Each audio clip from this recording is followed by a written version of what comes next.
The sky so far, but I can't lose it.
Today is the beginning of the end and the start of a new beginning. Time has come to redefine yourself and to let go of the demons in your head that have held you in captivity for so long.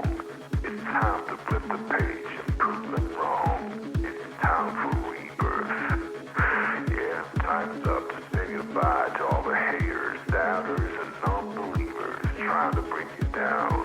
In the blink of an eye, you'll realize that there's so much more to the book than the page you were stuck on. Finally, you will feel free to live a life you love living instead of the life you think other people want you to live. Remember, you are the highest authority when it comes to knowing what you want and what you love. So stop trading yourself for the approval from others. Ladies and gentlemen, weirdos and geeks, please repeat after me. I don't give a fuck. What?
stop listening to others and own your decisions. People will always tell you what to do, opinions hide there. So let's create space for what matters most to you. You'll be glad you did. Now start claiming your time and your mental well-being by saying no more. No more. Say it loudly and proudly. In other words, fuck you!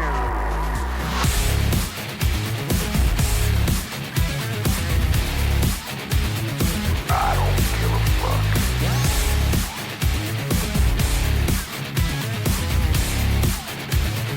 I don't give a fuck.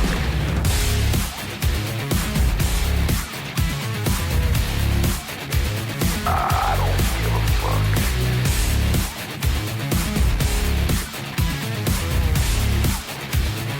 I don't give a fuck.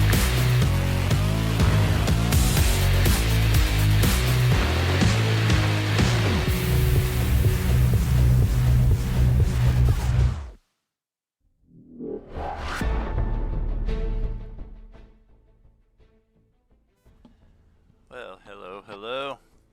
Good morning, everybody. Welcoming you back for the final time to where wars are fought in the stars, where fantasies are final, where agents are orange, where evolutions are new, where realms are forgotten, where dragons are lanced, where coals have essence. Welcoming you back to session 376 of the Coalescence. That's including everything from Acts 1 and all the way through today's current endgame finale against the endgame boss, Vecna, the dark unmaker of everything. So let's jump into this and see how things resolve and get us into Act 7, where we've got considerably different experience planned than maybe what we're used to at this stage. So let's check in. Is it vulnerable to Radiant? Yeah, the last game, one of the characters used a curse power on him and made him vulnerable, so he takes extra damage, but I still think he has a 99 cap. I'm not sure how that works. He definitely has the 99 cap. That definitely didn't go with.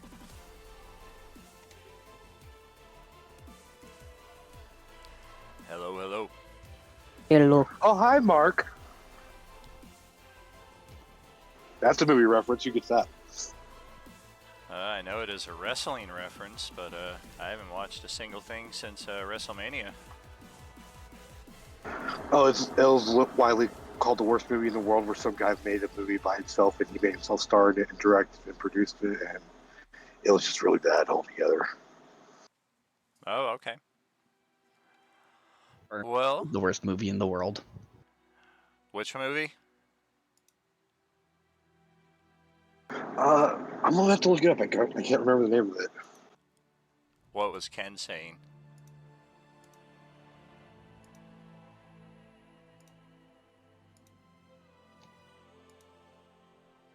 I don't know. It will forever remain a mystery. I guess for me, the worst movie that I actually was able to sit through would be The Dead Don't Die. That one was bad. It was just awful. The worst of the worst, Jerry. Okay, so Katie has the first turn here, and unfortunately is not with us. Just a quick heads up about the turn order. It's likely to go just as quickly as last session, but you will note that every character is now present on the field of play. There are perfectly valid reasons for that. I won't bore us with at this particular juncture, but needless to say, every character, whether their owner is here or not, are in the field of play for today's final session. Alright, so Brazilial's turn will pass. Krill has said he will not be here. Phil has said he will not be here. Callus is actually next on the turn order. I guess I've got his token still set to the old one. Let me change that up. Doesn't look like you guys can see it.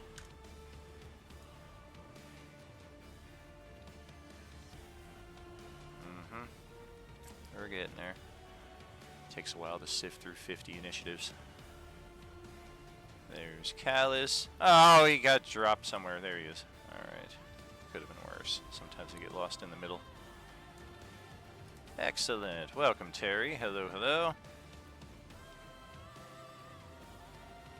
The timing of Terry's text coming through with the Tarask Eradicator tank typing, I misread it as Brad will probably be here. He's mowing the Tarask right now. We do not hear Ken. We heard your first words, but then we lost you there. And if Brad is mowing the Tarask, make sure to get extra behind the ears. Alright, so Callus is... Oh dear. Where are we? Yes, he finally has enough movement to make it back into the field of play. He does not look... he has certainly looked better than he looks now after being plowed at Mach 1 from Callus's Beskar quad jumper. He still managed to hold on to his pipe, though, and is looking ever more furrowed in the brow region. Other than that, that's his turn. Celeste would be next. I do not think Kimberly is here yet. She said she would be late, if at all. Bob is the other half of Phil, who is likewise not here. Torvin is played by Brian, who is not here. Redabru is up next, and I guess it's worth at least taking a second to establish his position here and his one hit point. He is looking for some pom-poms and some dance music so that he can cheer you guys on from the floating Isle of Revival. He might have had haste on himself, but when he got plowed by the ship, he lost concentration. The zombies would go next. There are none currently in the field of play. So we do finally have a player turn, which is Merlin, who is currently piggybacking on Teska here. Yes, he's being carried by Like a Teska. bulb. Like a little bulb. Is Greater gonna attack me? I hope so. I need somebody to attack you because I'm not doing a good job. I'm currently concentrating on enlarge. Oh yeah, From Terry's London. scan the map to the southwest side there, if you haven't already. I have concerns now. Oh, you've already seen what's down there, I'm sure. I have a feeling I know what Terry was typing about, so I thought I would draw attention to it.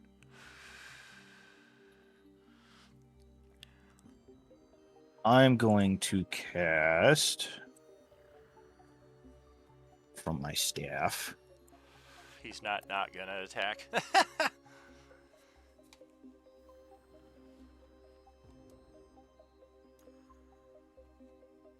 Yeah, Greater 7th is, level fireball at Greater. Okay. Oh, geez. Well, I mean, normally it would be an inspiration. Yeah, that's what I meant to say. Inspiration point to auto-eradicate with an AoE, but he's literally the only target, so we'll treat it as a targeted effect in this case, and just auto-eradicate the zombie, and there is now a charred husk of Greador remaining who will need to be resurrected. Or revived, or however you guys want to handle it. Woohoo!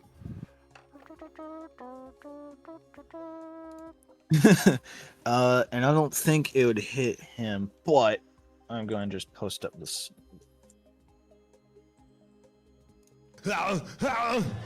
Can I not make it not hit anybody but Greater? With the fact that we're in 3 dimensions here, you can like just aim it low so that the very top of the dome connects with like Greator's legs, or the vice versa. Aim it high so that it connects with his torso and nothing else. All right, then I will take 7 charges off of my staff. All right. Usually that's possible anyway, unless you're in like a narrow confined dungeon. You can always kind of aim it high, but in a scenario like this, there's a lot more real estate to work with. All right, any movement from Merlin, or is he staying put on Teska's shoulders? I'm gonna stay put on Teska's shoulder. Alright, Zavara is next. Unfortunately, also not here currently, which brings it to Moahula. Let me check where Vecna's at on his legendaries. I'm just kind of skimming through everything, and I forgot there's a bad guy here. How could I? Where the hell is he? Where did I He's stash? below Sir Ricari. He's blowing Sir Ricari. That sounds right. Below. Yup. Oh, here he is. Blowing. Yes. That's what I was saying. Yes, he is currently the beneficiary of 11 extra points of armor class. He has used 2 legendary actions. He has also been cursed with 4 points of less armor class, and he is currently true shrouded. For anybody who needs to know Vecna's current state of affairs, I think we're going to hold off on any interrupts right now, as we already called Gale's turn. I just need to now find where she's at. There she is, right up next to it. Whoop. Also in Gigantor size. Sorry, I was dealing with a ticket emergency. All right, no worries. Okay, so as my hasted action, I am going to drink my one of my 2 wildflower potions to restore my stats. Excellent. Yeah, we don't hear Tarrasque Eradicator still. I'm sorry, what? Just answering Ken's question there in the chat.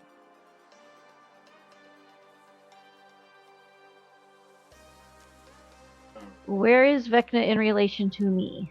Pretty much straight south. He is like maybe 60 feet south of you. He is 100% chance guaranteed to teleport away somewhere upon any successful attack, though. So any attacks you make will need to hit a 33-29 armor class and make it a good one, because he may be out of your reach after the first attack. And Okay, you do I am have gonna Hypno move. Slayer. I am going to move a bit closer. Okay. Come a little bit closer.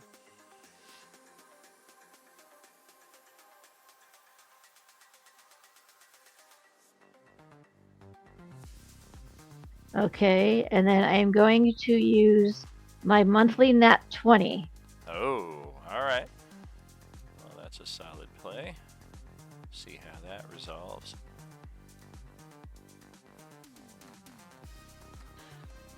I don't remember. What is he immune to now at this point?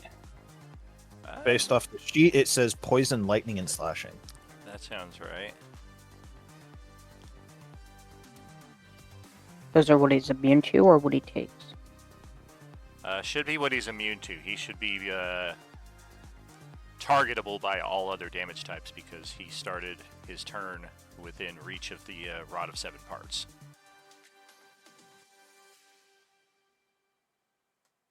Yeah, because Tezca goes right after Vecna, and it will not be able to run away. Yeah, you found Okay. a workaround finally. That should work out well. Okay, I believe the last thing I had on my axe was ice, so that's a good thing. Okay.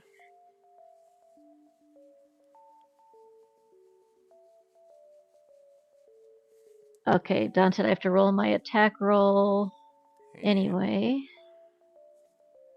Oh yeah, there's certainly a way to adjust it so that every roll would be a crit and we would just have that result, but we can certainly manually adjust from here. You do need to inspire to the 31 to hit, but otherwise that'll be good. I'm using my nat 20. Oh, that's right, my bad. Boop. 39 and another 24, 59, 63. That is, by my count, 75 points of damage. All right. We will add 1 to his armor class. Oh, goodness. We're going to do this again. Okay. Take it away. Add a new one. There we go. All right. Somewhere within 120 feet. Oh, shit. I don't know. This has worked out fairly well on occasion. I think we'll teleport. Oh, we can't quite make it. We're gonna have to teleport under the floating tower over here, the instant fortress. We'll put ourselves, or no, it's on a different layer, but we are technically below the tower, so as to be out of Moahula's current line of sight. Okay, but I know where he is because of the Vecna Slayer, right? Yes.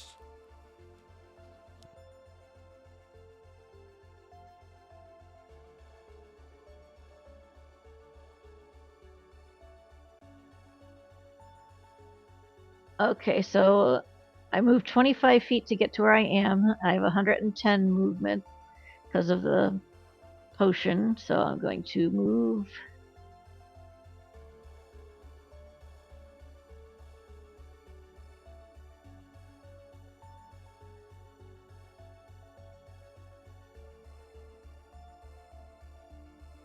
So that's another 50 where I am, so that's 75. All right. You could certainly descend along that path so as to place him within line of sight. Well, he would be in my line of sight now, right? Correct. He moved so that the tower was blocking the two of you, but along your new path of movement, since you know where he is, you can certainly just kind of place him back in line of sight, is what I was saying. Unless Bigby turns traitor and decides to intercept. Go, Bigby.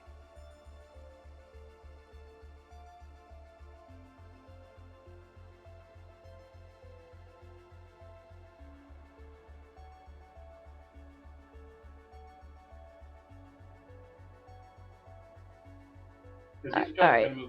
So can I see him now? Oh yeah, you could see him from where you were before, but you can absolutely still see him now. She needs to get in throw range. That's totally legit. I believe she was there already, but she absolutely is now.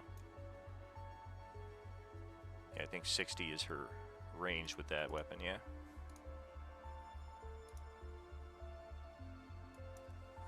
yeah. What's the throw thing from? I think it's the Barbarian Path of the Giant, maybe.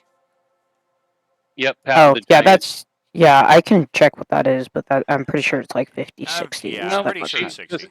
She's good with what it is, so. Yep. His AC is currently a 30, though. That last hit brought it from a 29 to a 30, so we do need a force point to boost that into range. So roll the force point. You need a 2 or better.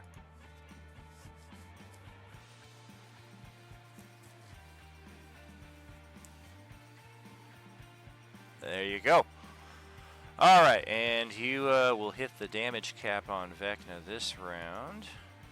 That is your chirp, and send him scampering to a different section of the map per his retributive teleport, or whatever it was I called it. I don't know. That ends my turn. All right. Where is there a cluster of people who aren't here? I'm going to go hide over by them. Oh, I found it. We're going to go approach... No metagaming, Daniel. We're going to go approach Gigantor Cedar over here and see if we can take cover behind his giant ass again.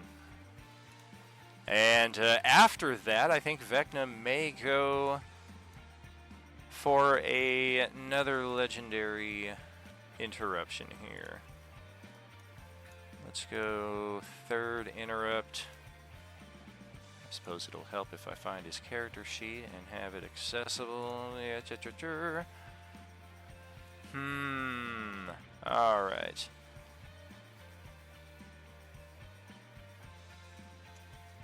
Alright, legendary unmake.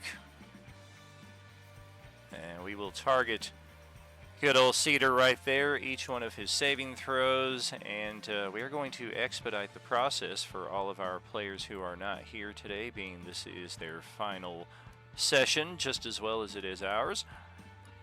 That is going to be a day for Cedar, which thankfully, by the rules of the Island of Revival that Julia was kind enough to bring us, everyone gets basically an extra life in this encounter, and being dead will of course remove any exhaustion penalties, the haste potion that he had consumed, etc., and so on, and he will restart over here back on the island if there's even a need for him to restart. Again, he's not here today.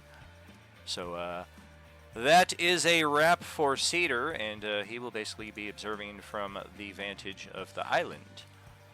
Passing it over to Greador, who is currently RIP. Somebody get me a revival.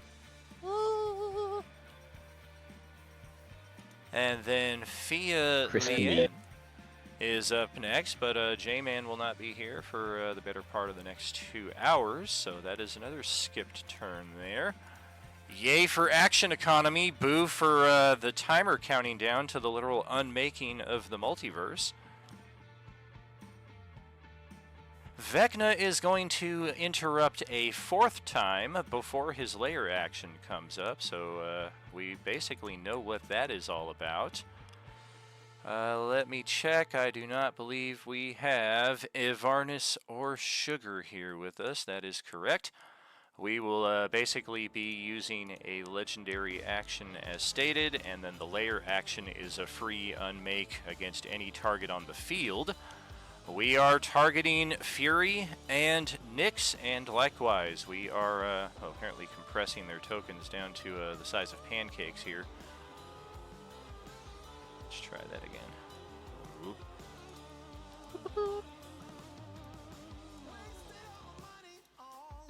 This is their first unmake. They will also be remade on the island for any who were not here for the appearance of the island.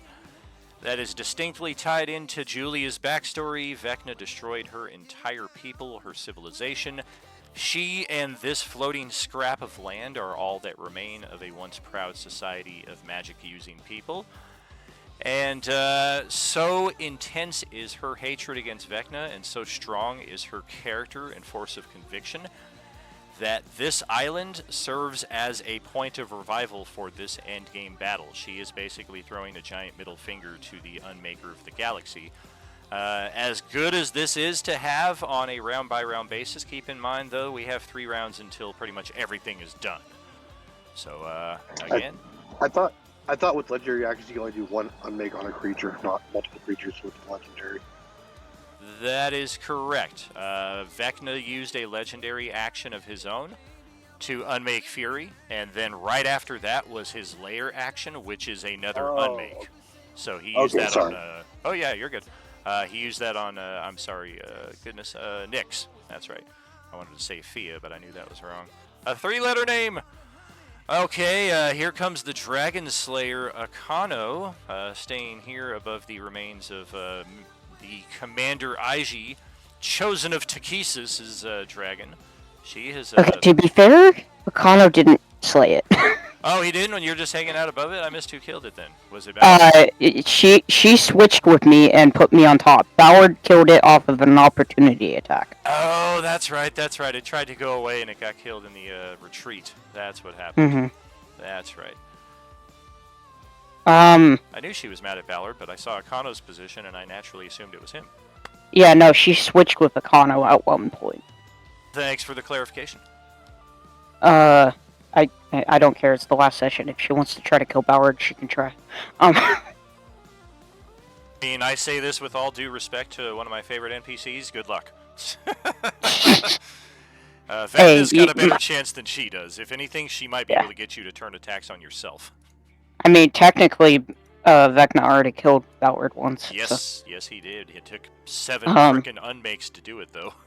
Alright, well, yeah, thanks to the community. Yeah, it's a team game. Akano's gonna go ahead and run down to right there, and he's going to send a, shot at him with his rifle, but he's gonna use an auto nat 20 for it. So let me just manipulate the attack block real quick.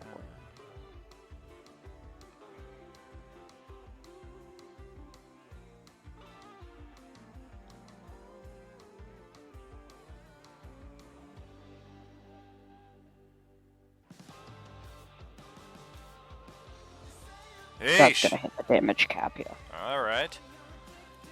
Certainly will. Okay. 99 damage. Okay. Let's see.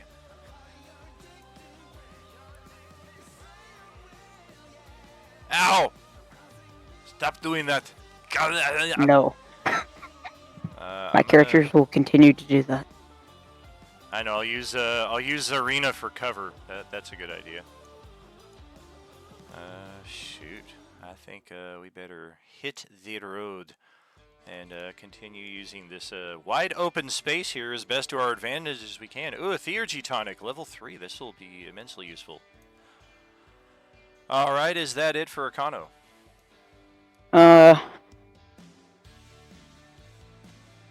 did see a Paladin near me. Alright, well, he'll use his remaining 20 feet of movement to run over to here, but that's going to be the end of his turn. All right. Vecna will go for interruption number 5 between turns here. And I believe you're within 180 feet. Oh yeah, 110. We lock eyes with Nemeris over there. We all know what Unmake does, and we've seen what it's been doing of late. And that will remove Nemeria from the field of play and send her reincarnated back here on the Isle. Varys and Krill and Zavara, Carl for that matter, I will also add. And shoot, might as well include our trifecta over here. I guess Matheson is also, for whatever reason, buried underneath our giant friend. It just looks weird. No, Matheson went through the mirror. Oh, that's right. That's right. Yeah, I have no idea where he is, what he's doing, and his initiative has been skipped. Matheson and Bob were both moved to the other realm. I unghosted all of the characters at the beginning of the session, but I forgot that some of them still need to be in that ethereal realm. Alright, so we are targeting Nemeris. That will be a day for her. Something went wrong with my search query. That's nice. Just trying to delay long enough for it to appear seamless, and now I just have to fill the space with nothing. Nothing, nothing. Alright, you guys can watch me take a toke.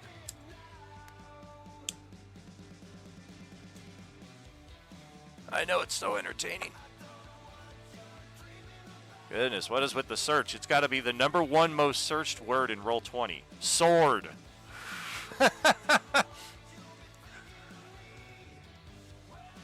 Alright, something went wrong again. I am going to use, we're going to break out some Descent Journeys in the Dark, 1st edition.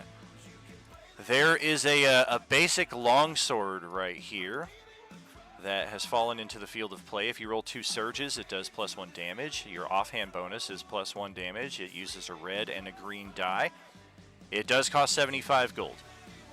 In this game, that is the Sword of Cass, the former lieutenant of Vecna, who Nemeris or Nemeria? I'm losing track here. Nemeria. She took possession of that, and it's the fact that it has fallen onto the field rather than returning with her may be indicative of something important. So that being said, Ballard, your turn is next. If you are in that region, any of those like 7 or 8 characters I called attention to, you can clearly see that sword just kind of floating right there in the middle of the astral. Hey Greydor, do you have any stat train or anything like that?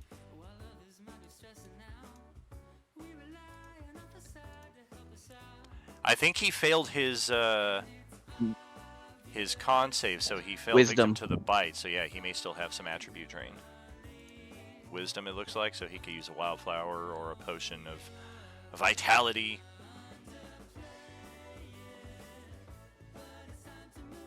Alright, yeah, I'll just spend my turn doing that then. That's fine. I'll go ahead and give him wildflower, and then I'll use my hasted action to use my my 1 action revivify on him. Alright. Brings Greydor back into play, and as usual, our rule of cool, his turn just passed a few ticks ago, so we will have Greydor's turn take place after yours for this round. that would be the end of Bauer's turn. So go ahead. We did hear you say wisdom there, Ken. Go ahead with your turn. Hopefully we can hear you. Give it a go. Alrighty, so if he is back up, he can't see where Vecna is, but he's gonna go ahead and he doesn't have much he can do, so he's gonna try and hold action for. Do you have healing potions? No, he used all of them. You're more than welcome. Ballard would always have them on display, but you're more than welcome to take a potion of heal off me if you want to. Oh, free object All right, interaction. then I'll use my bonus action to do that. Well, you can still hold your action. Free object interaction to take the potion. Yeah. Bonus action to drink it. All your HP back, and you still have a held action. You could technically still move if you wanted to as well. Yeah, Grey Hitter's gonna jump on top of Tank. Would I have been able to tell him where Vecna was on my turn?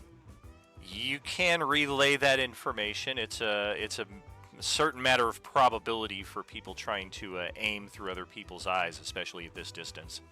Okay, fair enough. There's really no point of reference for him. Like if he were standing next to another PC, it's a little easier. But with him out here all the way on the outskirts, that may be intentional on his part. Fair enough. So yeah, Greydor hopped on the back of Tank. Greydor would certainly know if Ballard cares to share that information, though, that he's somewhere in that northwestern quadrant, like kind of. Yeah, no, I would have shared it with him. Fair enough. For Vecna Slayer, I would have definitely shared it with him if he didn't know. Fair enough. Alright, so that's Greydor. That passes it to Adolin, who is unfortunately not here today. Wishing you well, buddy. We'll see you next time around. Much love to you. Kaya-san and his Beskar quad jumper are up next in the turn order. And now that he is reunited with his beloved vessel, we're a little hesitant about Vecna. That guy destroyed us while we were flying the ship, which is usually what the ship is for. It's like a armor around our already armored person. But better stay safe. There's nobody else to attack, so Caius is going to start doing what he do. That is 90 feet to get there. He does not quite have... let's see what kind of movement he's got in the quad jumper. Yeah, 80 feet base. So that takes care of that. We're going to do an action dash for another 75 or so. That'll take him approximately out to here, central north section of the map. He's going to bonus action drop a beacon down on this Phoenix Down for anyone who does not know it's there. It's basically just going to flash green to call attention to it. For anyone who may have need of it, he's unfortunately a bit out of range and would have to exit the ship to grab it in. It's too small to tractor beam. Okay, that will be Caius's turn. And passing it over to Zarina, who is floating out here with what used to be like 6 or 7 other characters, but Vecna has killed every one of them. And look, wow. There's a reactionary wildflower tonic right here, which is perhaps the coolest expendable item. It's a bonus action to use, and it effectively grants you immunity against an unmake one time. Oh, do I have to take it? It's a or do I just have to have it on me? It's a free interaction to pick it up. It's a bonus action to take it. Okay. Oh, I see. Okay, cool. All right. Give me 1 second. Then it stays in your system until you choose to use it. You can technically fail an unmake that isn't going too bad, and then when the second one hits you, if one does, and it's going to unmake your character, that's when you could choose to use it, kind of thing. Gotcha. Okay, cool. So, sorry, I'm getting everything figured out here. She's going to cast. Give me 1 second. Where'd it go? I suppose most important thing to establish is with the True Shroud on Vecna, you do not currently have line of sight on him. Oh, I don't? You do not. Your other companions who do, however, I imagine there's some kind of relay where you guys are coordinating, okay, he's here, he's here, he's here. So if you're talking like an AoE type effect, you've got a pretty Yes. good chance of catching him in it. If you're thinking individual target, you might have a better chance of missing than usual. Gotcha. Okay. So like I could do like a 30-foot radius. That's even And- better chance. Okay, cool. So I'm going to cast. Just let me see how many spell slots I have left. All right.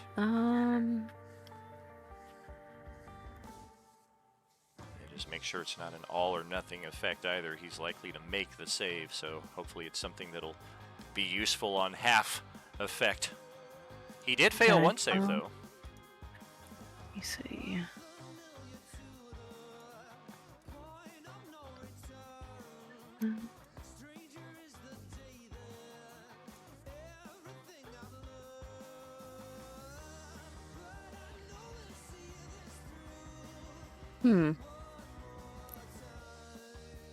Well, this is what I'm going to use anyway. So can I... Well, I guess I can't if it's... If I use my nat 20, it wouldn't matter, would it? Like, for this... To cast a spell. I don't know if that would really matter. It would, but I would still set it at like a 50-50. If you roll a 50% in your favor, then nat 20 will certainly connect. Okay, well, you know what? Yes, you chose the right square. I'm just gonna cast this because I'm just gonna cast it. Let me see, where did it go? Okay. Oh, that's a concentration too. Okay. Well, let's hope we have better luck this time than we did last time, because I feel like we're gonna want to keep this on the map. Just as an idea.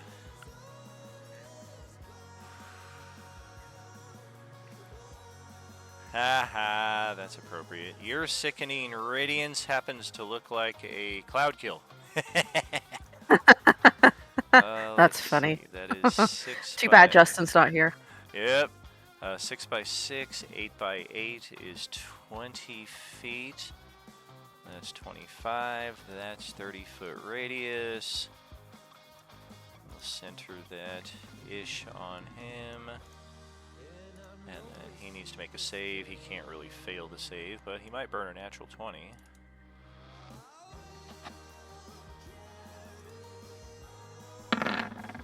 Oh, matching 34s. Alright, so... let's see.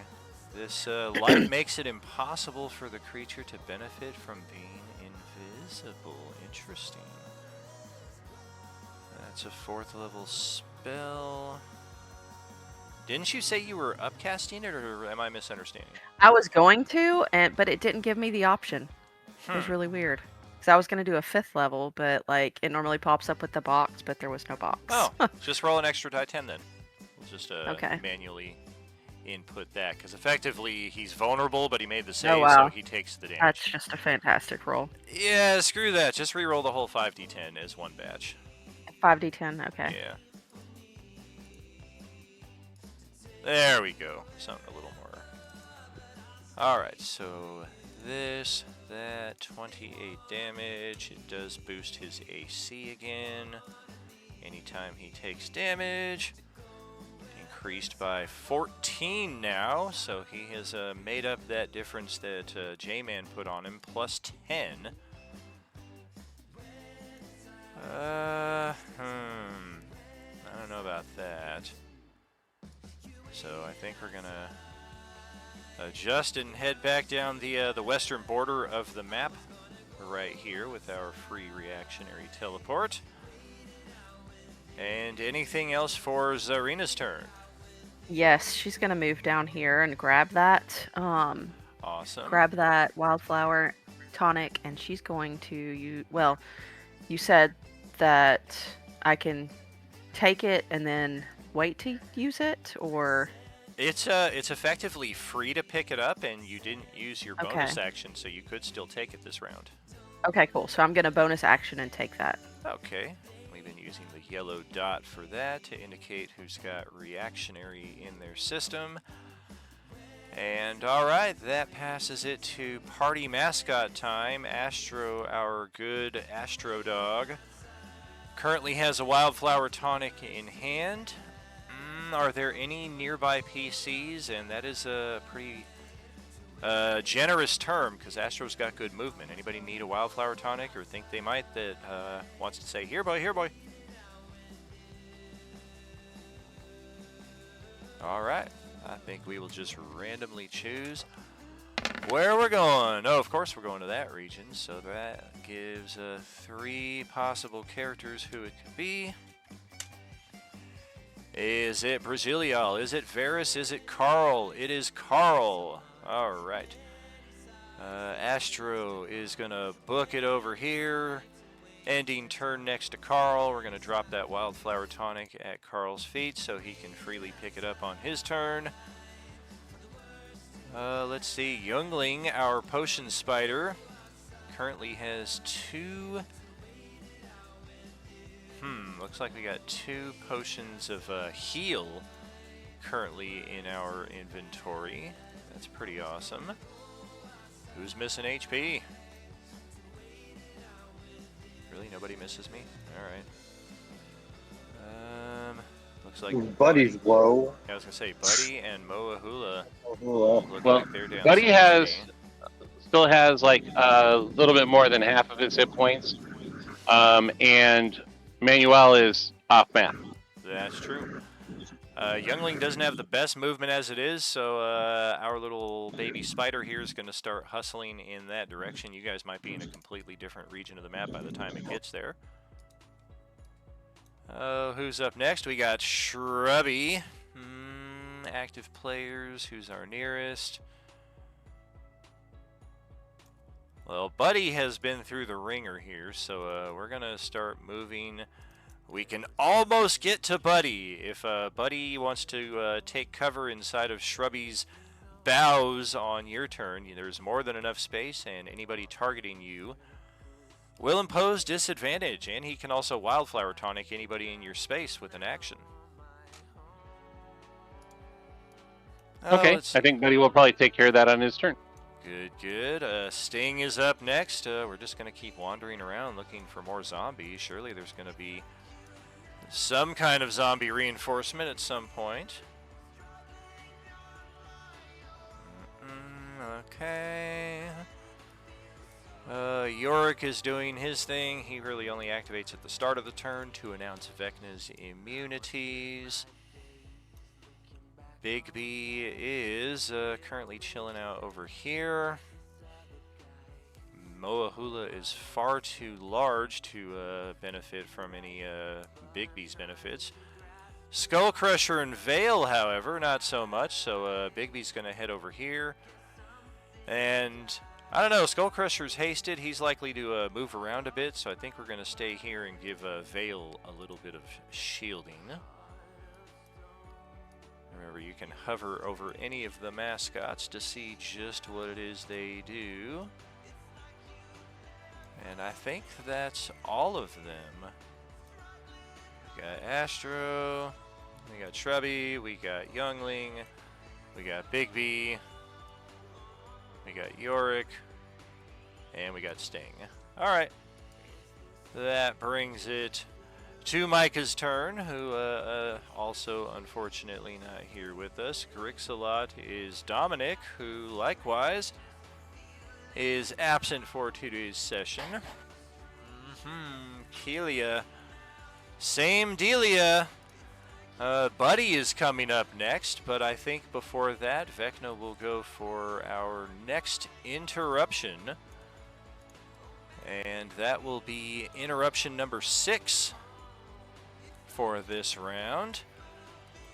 And we will just keep repeating what we've been doing. We are going to target Brazilial up here on the northwestern side of the map and send her to the same place that everybody goes when they get unmade for the first time. It's a very uncomfortable and disorienting experience, but at least you aren't fully dead. And that will undo any conditions, including exhaustion, the blur. HP goes all the way back up to full. Haha, yeah, right. Okay. And Buddy, now it is your turn.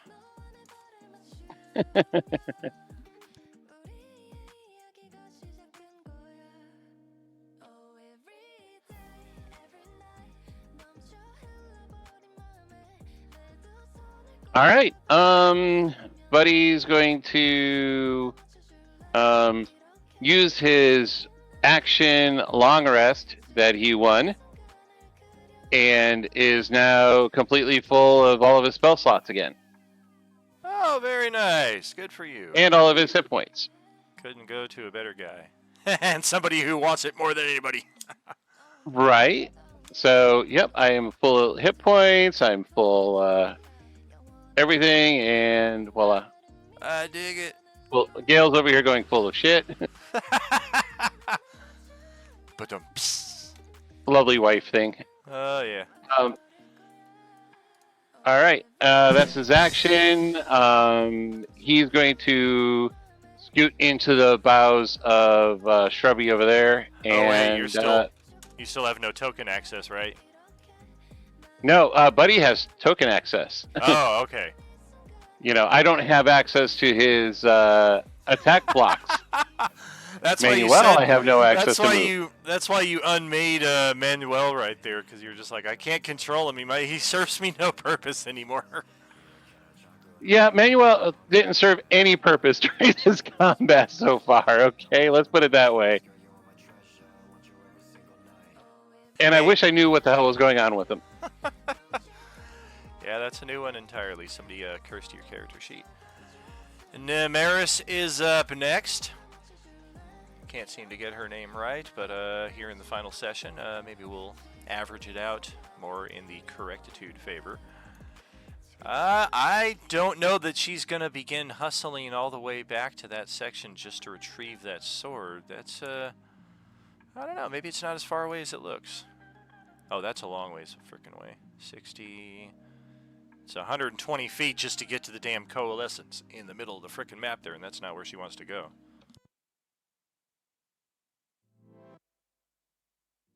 Alright, screw it. Nemaris, because she does have a key item to this quest attuned to her character, we're gonna hustle off here 120 feet, and we're gonna snatch up that Phoenix down that is currently being pinged by Kaya-san. And free extra 5 feet of movement just to get up on top of this platform and observe the area. And oh yeah, there's the sword, that's where I was. And she has every indication that she is planning on recovering that sword.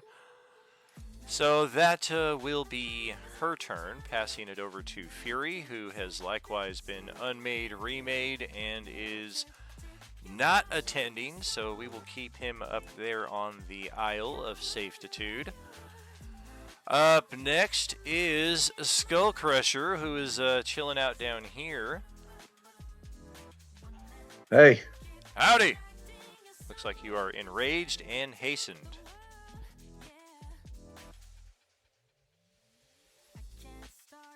And of course, there's that pesky problem that Vecna is... Actually, technically, he is not True Shrouded anymore because he's been using Unmake, which will immediately undo the True Shroud. He did have it temporarily. Thankfully, it wasn't a critical source of anything. But yep, sure enough, everybody can see Vecna out here now. Do I have the range to get to him to do an attack? Oh, what is your movement? 55, was it? 55. 55. 110 is going to still put you about 60 feet short, so you would need some kind of ranged option. Okay. I can do a heavy blaster rifle. Alright. Yeah, feel free to move anywhere in this row. Over here, any of that is 110 feet.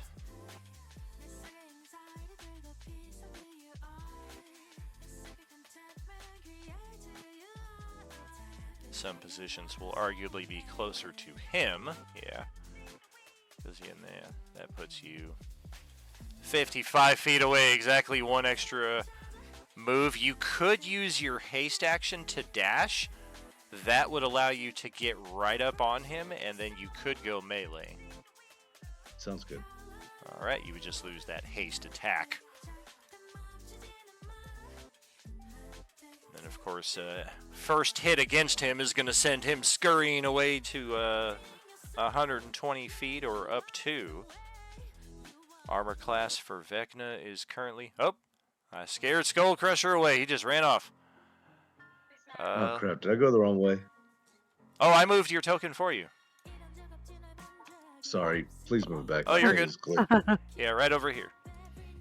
He was attracted to the cloud kill. Oh, the fart cloud. We got to somehow Yeah, get the... exactly. We got to move the tower over to there, or move the cloud over to the tower. So that spell is just Rick's portal, right?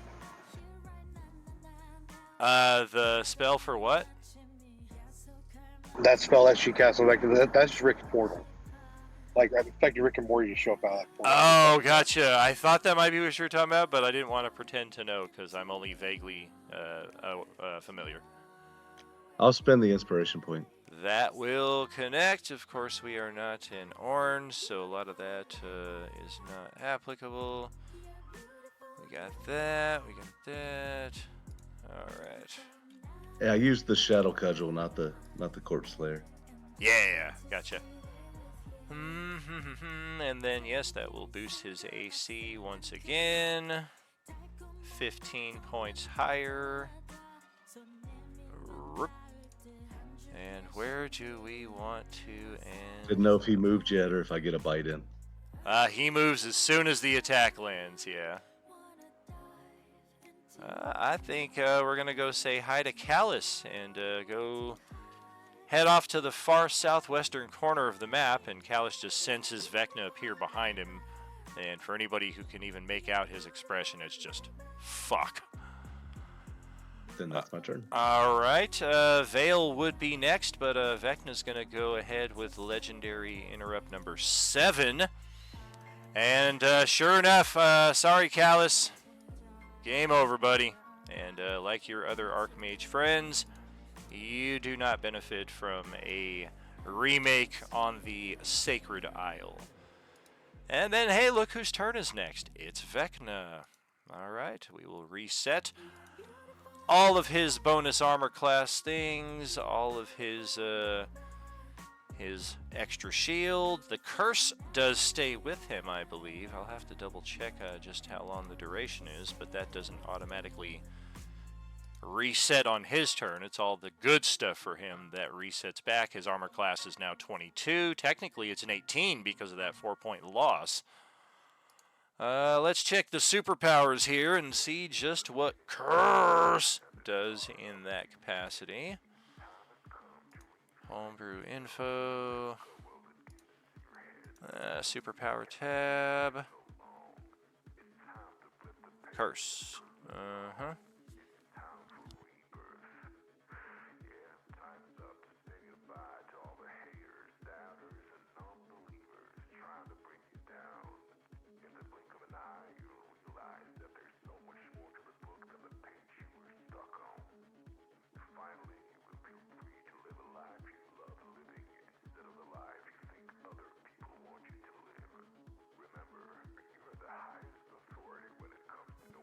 Flick them for this. No saving throw lasts until the end of the targeted creature's next turn. So the AC penalty is still in effect for Vecna's turn here. That's maybe not the worst thing because he's probably not going to get attacked on his turn. And then, yeah, I will go ahead and reset that because that's going to be gone. And oh boy, what to do, what to do. Where are all these NPCs all clustered over here? We don't care. Right now they're kind of a non-issue, so who's within 180 feet of us? Looks like Carl is one of them. I think that is Zavara who is one. Xavier is one. Torvin is just out of reach. Mordenkainen is hiding inside of the Instant Fortress because Vecna seems to have it out for the Archmages. Adolin is out of range. Mohula is out of range. Damn, that sucks. Kimberly has 2 characters in range. All right. Vale is also in range. And, all right. So, Zavara, Xavier, Zarina, Carl. That's 1, 2, 3, 4, 5, 6 characters. Who are we focusing on? Number 4, Carl, Zavara, Zarina, Xavier. Oh dear. Well, that makes sense that he would target Xavier. And unfortunately, with the non-player status currently at the table, that will be a one-hitter quitter, sending Xavier back to the island to be remade.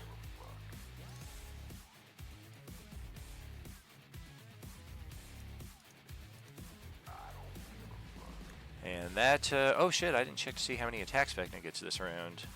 It did increase. 1 die 4 plus 2.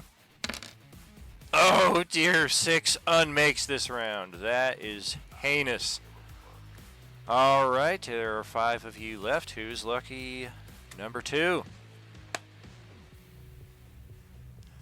Number 1 is Carl. I believe Carl is with us today.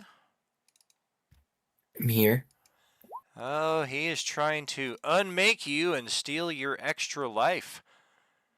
And oh, so cruel irony. I suppose if you survive all of this, the benefit is you're literally sitting on the cure right in front of you, but it's not your turn to retrieve it. We need a saving throw of Strength, Dex, Con, Intelligence, Wisdom, and Charisma. All are DC 25. And failure, of course, reduces the attribute by half. Assuming you survive this, he's likely to target you a second time. A second failure will unmake your character, triggering the extra life and sending you back to respawn on the isle.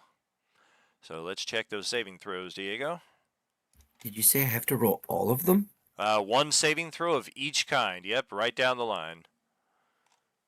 Yeah, Vecna is no joke.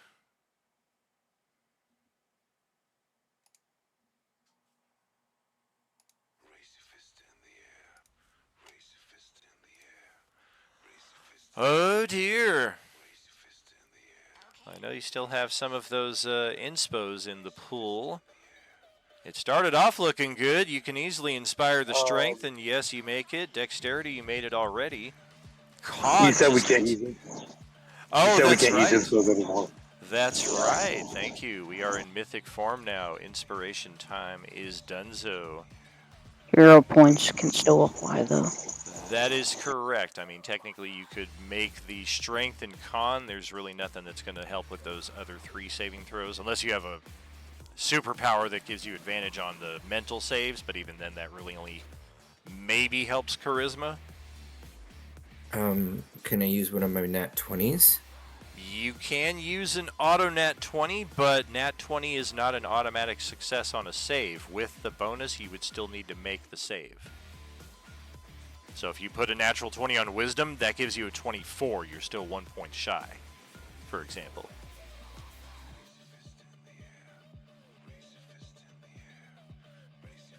Well, no, isn't it 30 for the save now? Yeah, it's a Yep. DC 30. I was going to copy that over too here, and I was like, oh, Steven already announced the important part. So yeah, let me just copy that over for everybody, though. Probably for the best. We did just enact this at the start of this round, so this is a brand new thing. He was reduced under his total health value. His saving throw DCs are now 30, and you may not spend inspos. So we take those rolls as they are. Effectively, you could possibly make the strength or con save if you want to spend your force point. Well, what's happening? Hey, Gail's in with her 34-month sub here on Streamland. Thank you so much, my friend. All right. Otherwise, Diego, yes, he is going to target you a second time, so go ahead and roll all those saving throws again. If any of them fail a second time, then yeah, he's sending you back to the island.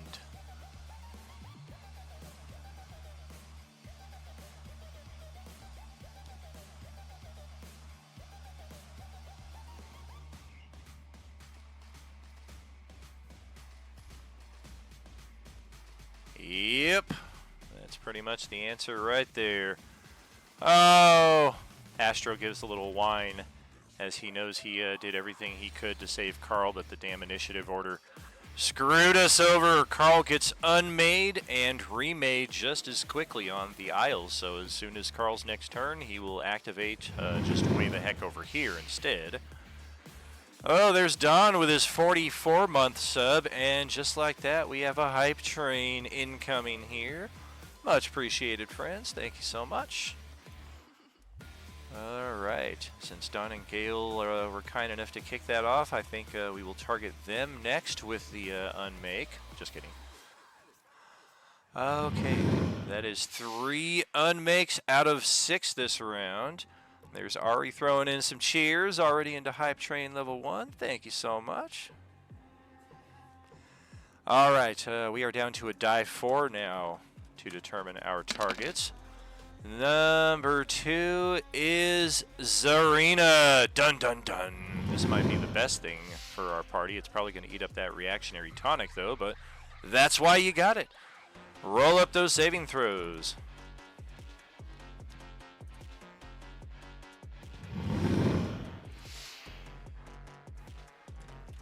We got things happening here.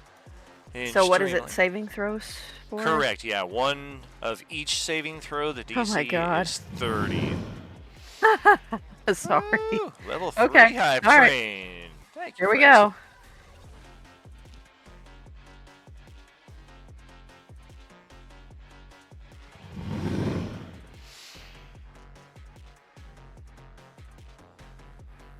go. Woo. Yowie wowie, your con and wisdom are looking good. I don't know, you might want to just roll the second set and see what you're looking like here before you choose to spend any force points or what have you. Okay, so I roll twice?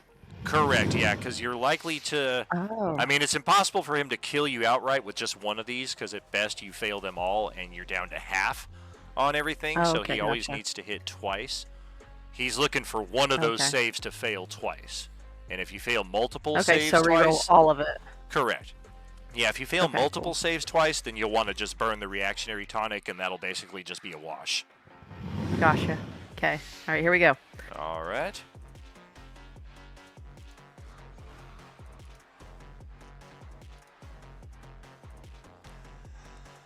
Not too bad, actually. The wisdom save on that second one, not so good. Strength on the first, not so good. How many force points do you have remaining to you? Like I don't use them very often, so. So you probably I got don't know. the, I think it's, what is it, 10, I believe? It's 8 inspiration and 10 hero points monthly, and it's literally the last day of the month, last session Yeah, of the I've got campaign. all of them. I know I have all of them. Okay, so let's start with your strength saving throw. Roll 2 die 8. You're looking to get a 2 or better on one of those. Okay, 2 die 8. All right, you're good there.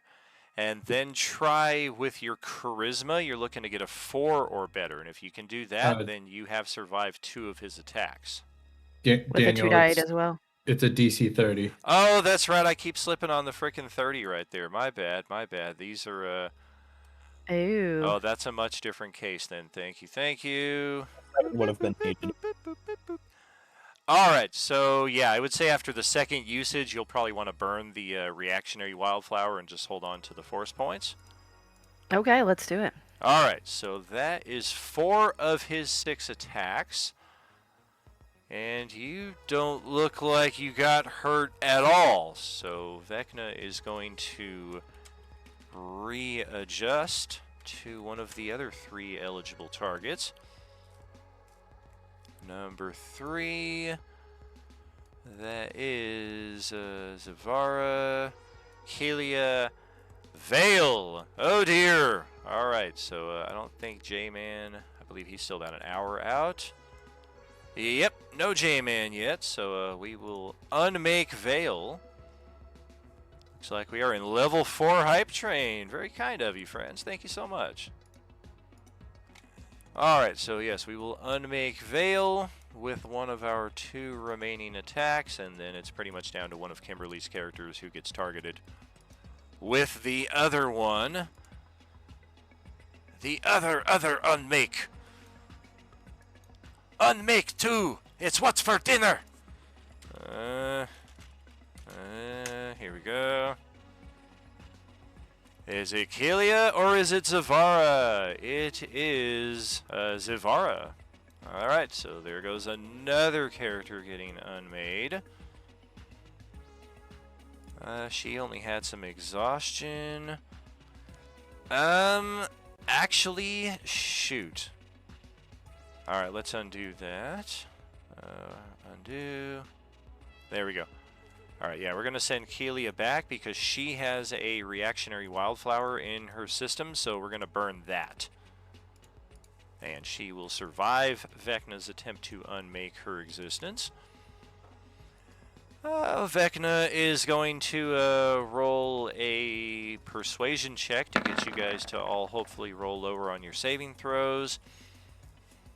We're going to...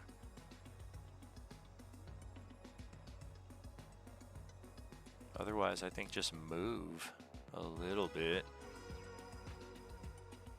Let's do a little 60-foot jaunt right over to here.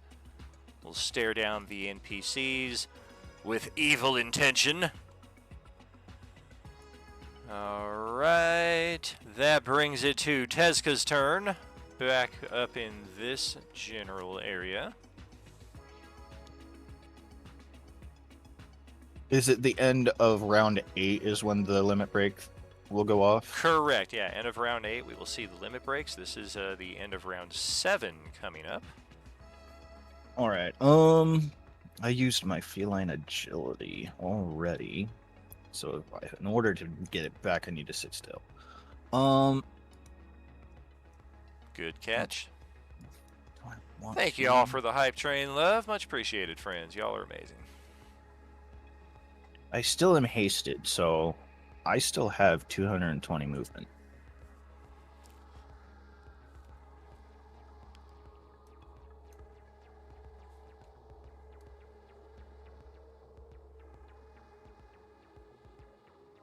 They can definitely get within 60 of them.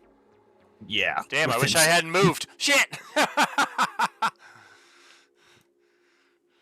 Well, that's just base movement, not accounting Oh, for... yeah, that's right.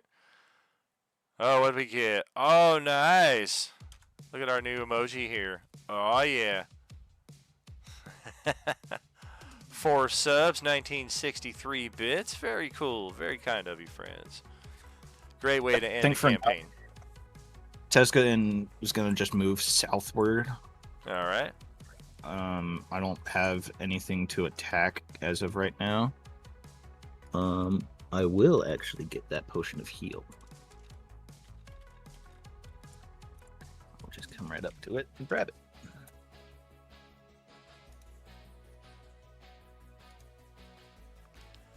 Let's see. Oh, yeah.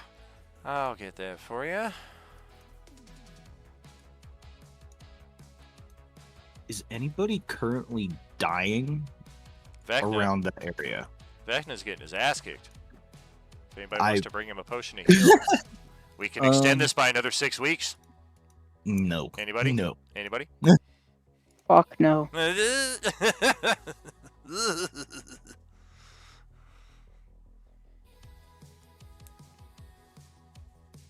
I'm going to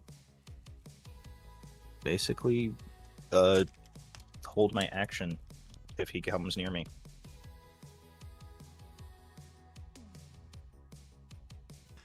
Interesting. Don't you want to get closer to him? Because at the top of the round, you need to be within 60 feet. And what if he doesn't move at all? You know what? Yes, I'm going to actually then hasted action dash. Yeah. Yeah, that'll allow him to only be immune to 3. I mean, there's a chance he might teleport away from you if other people get over here and start wailing on him. But if they don't, and or if he doesn't get the percentage chance to escape, because now that's back down to 10% per attack, he might just stay right here. So for all sake and purposes, I can just say I can use in my action to dash, my hasted action to dash, just to follow him around.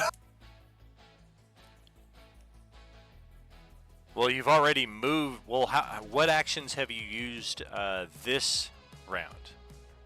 I moved down. I picked up that heal. Right. So move and free. Yes, and then And then hasted you did action. The haste to dash over here. So yeah, you're ready your action to move if he moves, is what you're saying? Yes. Okay. That is doable. Just gotta make sure to put a Hey, buddy. Gotta put a ready action on you.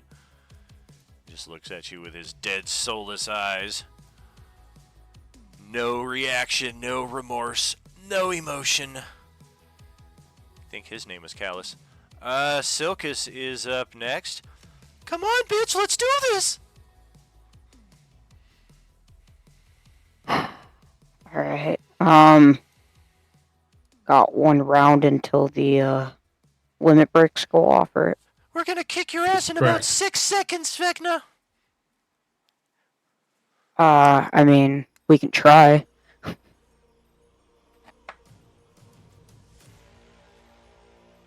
Oh, I lost you. Oh shit, hold on, I'm looking at ballot sheet. Silkus.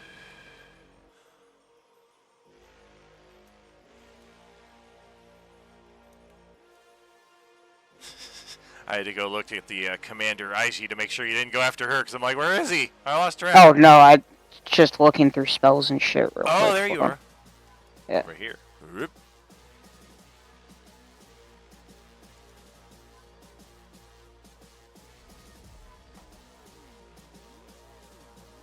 You know what? Fuck it. We're just gonna try this. We're gonna cast Shatter at 9th level. Alright.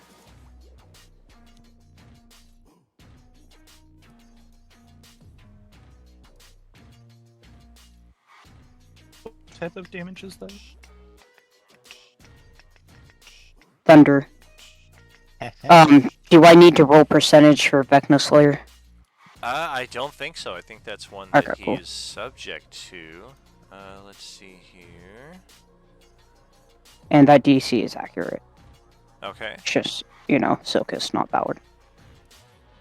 Are you within 60 feet of him, though? I have extended spell range. Oh. What is that? Was that double or 50%? It's just double whatever the normal range is, yeah. Interesting. I don't see that one very often. Okay. What if somebody has both of the ears of Vecna and I can't hear anything? Do I have them roll the saving throws? Well, I'm gonna crush his eye that's inside of me right now, to just say fuck you, I don't care. Oh no, you thankfully don't have to carry that monstrosity around with you anymore. The guy who had the hand of Vecna now also has the eye of Vecna as well, and he gets to just roam the rest of the fucking multiverse curse forever. Okay, then I'm just gonna start driving a stake into his tongue book just because I don't like him anymore. Oh, that's cool. That's cool. Okay, so this is a con save. Disadvantage 26. We made it on Yeah. the money. I presumed he would have made it anyways, Half but damage is good odds. Like 30%. that's still some chance that really he good fails. damage even for half damage. Sure. 21, 36, 44. Alright. There we go. First increase to Vecna's armor class. First chance that he teleports away. There we go. Alright, 10%. And I'll use the rest of my movement and my bonus action to teleport up here. Oh, so close. He's not going anywhere. Alright, and then you're moving around. Yeah, I use the rest of my movement and bonus action Misty Step to go up here. Very good. Looks like That'll we've be my got double Ariana turns here coming up all the way on the other side of the map, and then J-Man who's not here, and then end of round 7.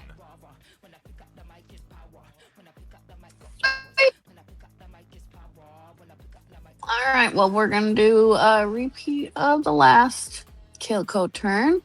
She's going to pick up Tawny and run. So that's going to be, she's going to pick up Tawny and she's going to dash.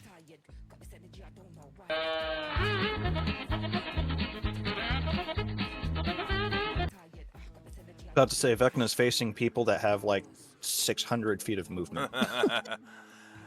I wanted to give him great movement, but not so great that every round would just be like, well, we have like a 4% chance of being in position to get him. He's supposed to be an annoyance, not an impossibility. And let's see, if I want to do anything with her bonus.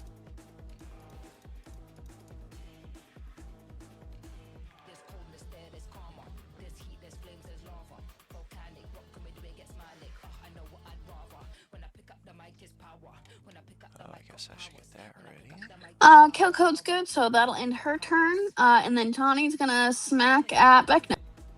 All right. Beauty-muss.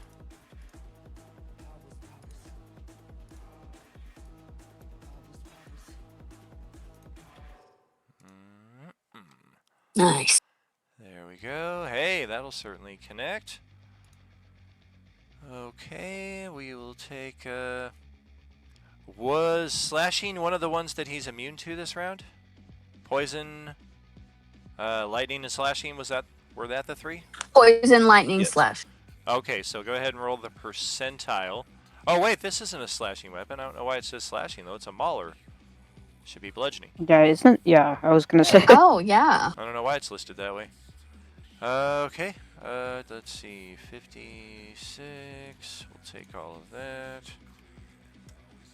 20% chance for Escape. Oh, damn! 100. He resets all of his hit points and permanently has a base armor class of 42 instead of 22. And he teleports 300 feet after every attack. Alright, well, that's a good session. See y'all later. Wonderful game, everybody. Have a nice evening. It's a good season. All right. Unmade. Endgame will officially extend into September. All right, well, he did not move after that, and you did not hit the damage cap, so second attack. Well, Your mic cut out there, but you sounded very excited. yeah, it was a oh hell yeah.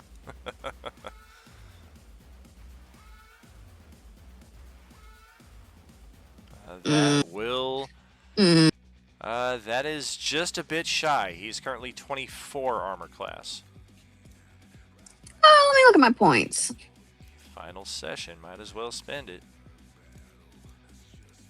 Oh, yeah, she's got many points. I'll use a point on that.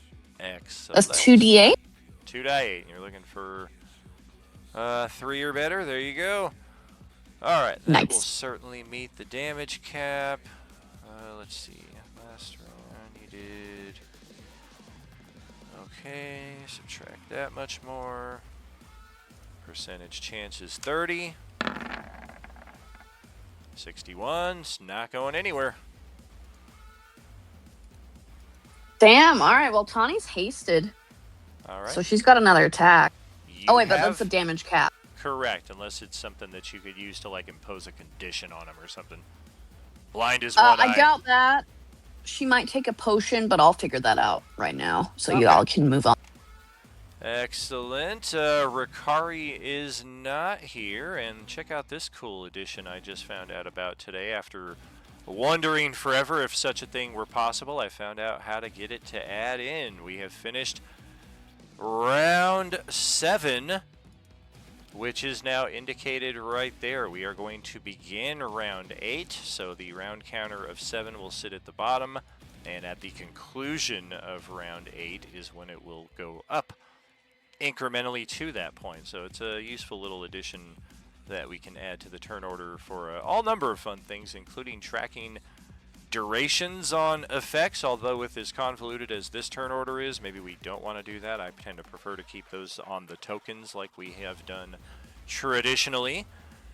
Let's kick off the round with the expendable items. 1 died 3 plus 1. Hopefully we get a 4 again. We got 2, which means 2 potions of supreme healing. I haven't seen those for a while. I forget where I stashed them. I think I stashed them on a previous mashdom. And because I'm too lazy to travel to another map, we're going to replace those with potions of heal.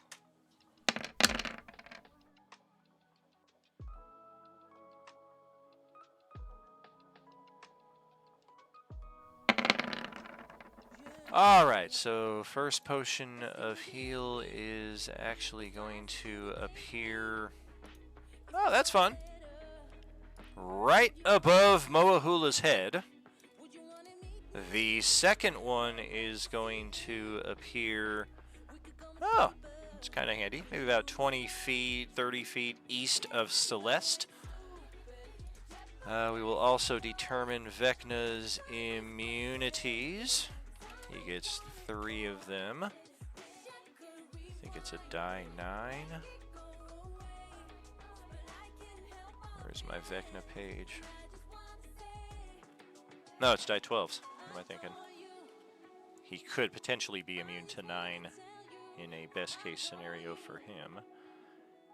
Alright, we know that 12 is going to come up, which means poison. He's pretty much been immune to poison every round. Oh, well, we rolled an 11 twice. Used to like that number. Fucking 11. 10, 11, 4. He is immune to lightning. He is immune to thunder. Lightning and the thunder. Thunder. And psychic has been a consistent one of his immunities. So lightning, thunder, psychic for round 8. Round 8 is also... That's what he's immune to? Mm-hmm. Yeah, lightning, thunder, and But he takes psychic. damage from the others? Correct. Oh, fuck yeah. Yeah, since we have the Rod of 7 parts up close to him, his immunities are considerably less. Oh, fuck yeah. That's why Jessica didn't attack him. Alright, we're going to send parts of this map elsewhere as the beginning of a new round. Once again, heralds the beginning of another map. This is the 6th and final map of the Vecna Endgame battle. We will spend the final 3 rounds or more on this map. I don't think we will come down to and more, but just so you see the final level of strategy that we have here. Take a nice little zoom back on your map here, and you will see a number of those coalescence nexuses, which most of our parties have begun piecing together with sacrifice vibes. And one of our characters actually begun to initiate that process last week, but thankfully his insight saved him from doing so. You can see, based off of the rapidly flickering lights going on here at the north central part of the map, just how imminent to the ultimate end that we are. Let me get this set. Let me get this set. And you. I suppose first and foremost we should draw attention to the fact that 2 of our party members have been waiting here for us for a short while now. Like, where the hell have you guys been? What happened to the battle? We went into a mirror and we came out here and none of you guys... Hey, you're all back. Cool.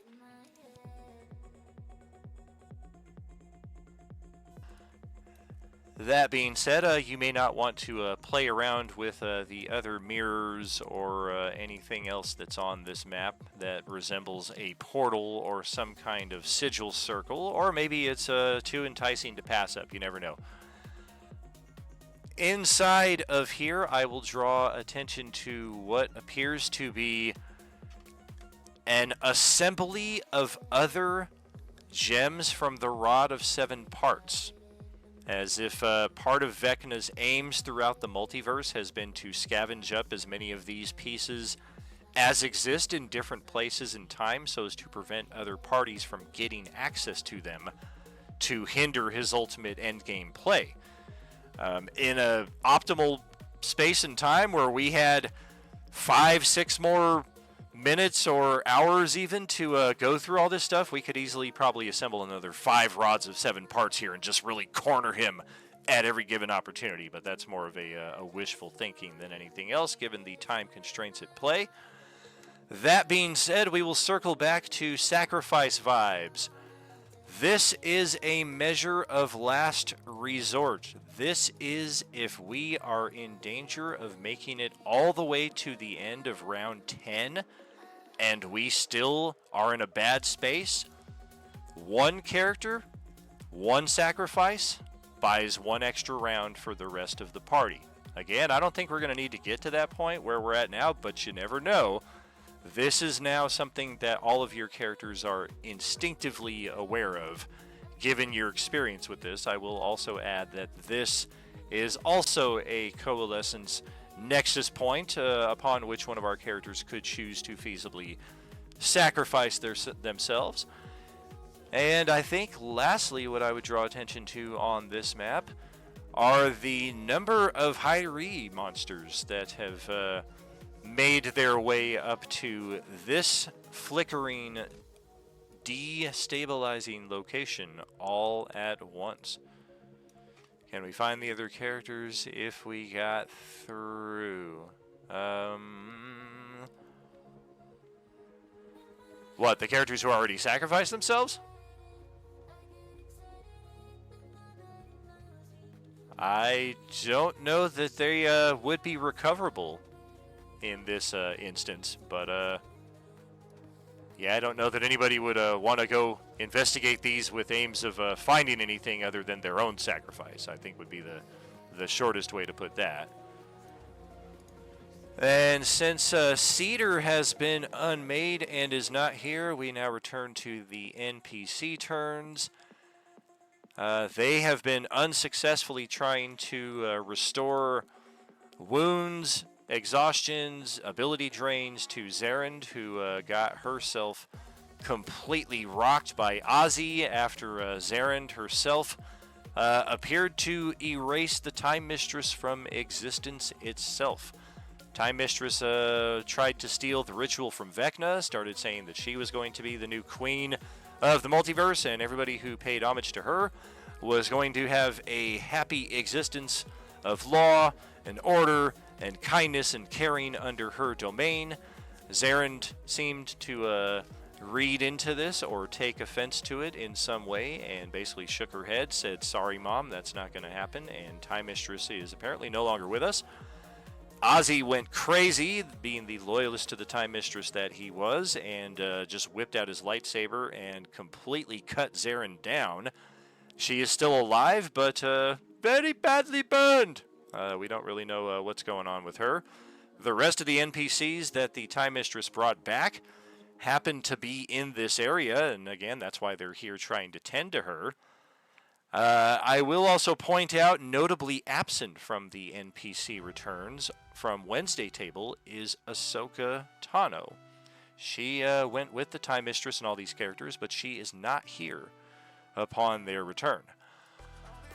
All of our NPCs that are gathered here basically exist in the same capacity as Sting and the Archmages who used to be here. They are crowd control for the zombies who are currently not here still. Whether there's going to be any zombies returning to the field for the rest of Endgame, we don't know. But that is not the case right now, so we're just going to kind of spread out a little bit just to kind of keep an eye, make some kind of cordon. Revolver Rick got attacked by some zombies at one point, but they have restored him. Bleedle is going to do what Bleedle do. We already did that to Cedar, but Cedar is, again, not here tonight. And also has been unmade. So I think we're going to transfer this over to another character. Alright, Tensor's Transformation. We are Yeah, level 6 spell. It's technically an altered, higher level version even of this. I guess it's Ensor's transformation. I forgot to get the first T there in the copy. You are endowed with endurance and martial prowess fueled by magic. Until the spell ends, you can't cast spells. You gain the following benefits. Skull Crusher, you gain 50 temporary hit points. You gain advantage on pretty much all your attack rolls for the rest of the session. Anytime you hit a target with a weapon attack, they take 2d12 extra force damage. You have extra proficiency in weapons and armor, which you probably already have. I think it's giving you proficiency in strength and con saving throws, which you already have. The extra attack you already have as well, so a lot of this is kind of just like, yeah, I've already got that, yeah, I've already got that. It's only beneficial really in the first 3 tags right there and the extra 2. The extra 2 is 50 feet of extra movement per round. And an increase to gargantuan size. That's why Cedar was so freaking giant earlier in the combat here. And, oh shoot, I see Arm Ripper's not even, or Skull Crusher's not even here with us. I'm talking to myself. Well, I guess that's what Bleedle does, though. And the other NPCs, again, will establish that cordon. And that officially kicks off round 8. It should be a very interesting conclusion to round 8. But before we get further into it, we're going to take that break time, and we will see ourselves very shortly, friends, with more Are You Gaming? Just FYI, I'll let him know. He had to step away for a minute, but I heard everything, so.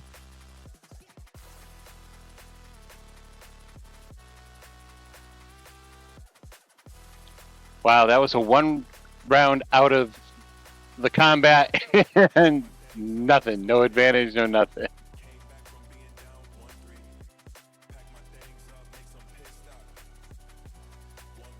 Yeah, the real difference maker is going to be those limit breaks.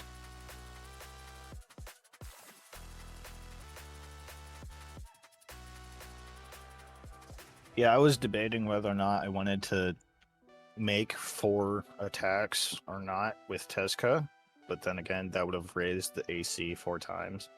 Well, here's the thing: limit breaks hit automatically, so AC doesn't matter. Oh shit! I need to do my math. Limit breaks are crits. They don't matter for damage or for hit chance. I figured out what the math was like. What was it? 2 weeks ago. Yeah, after Yeah. I freaking gave you all the math. Yeah. Reminds me, Ari, do you need help or do you got it? I would love that. Go to the document and write down your damage dice and stuff, and I'll help you. Sick. All right, I'm looking at it. Yeah, just go down and replace the stuff, and I'll help you.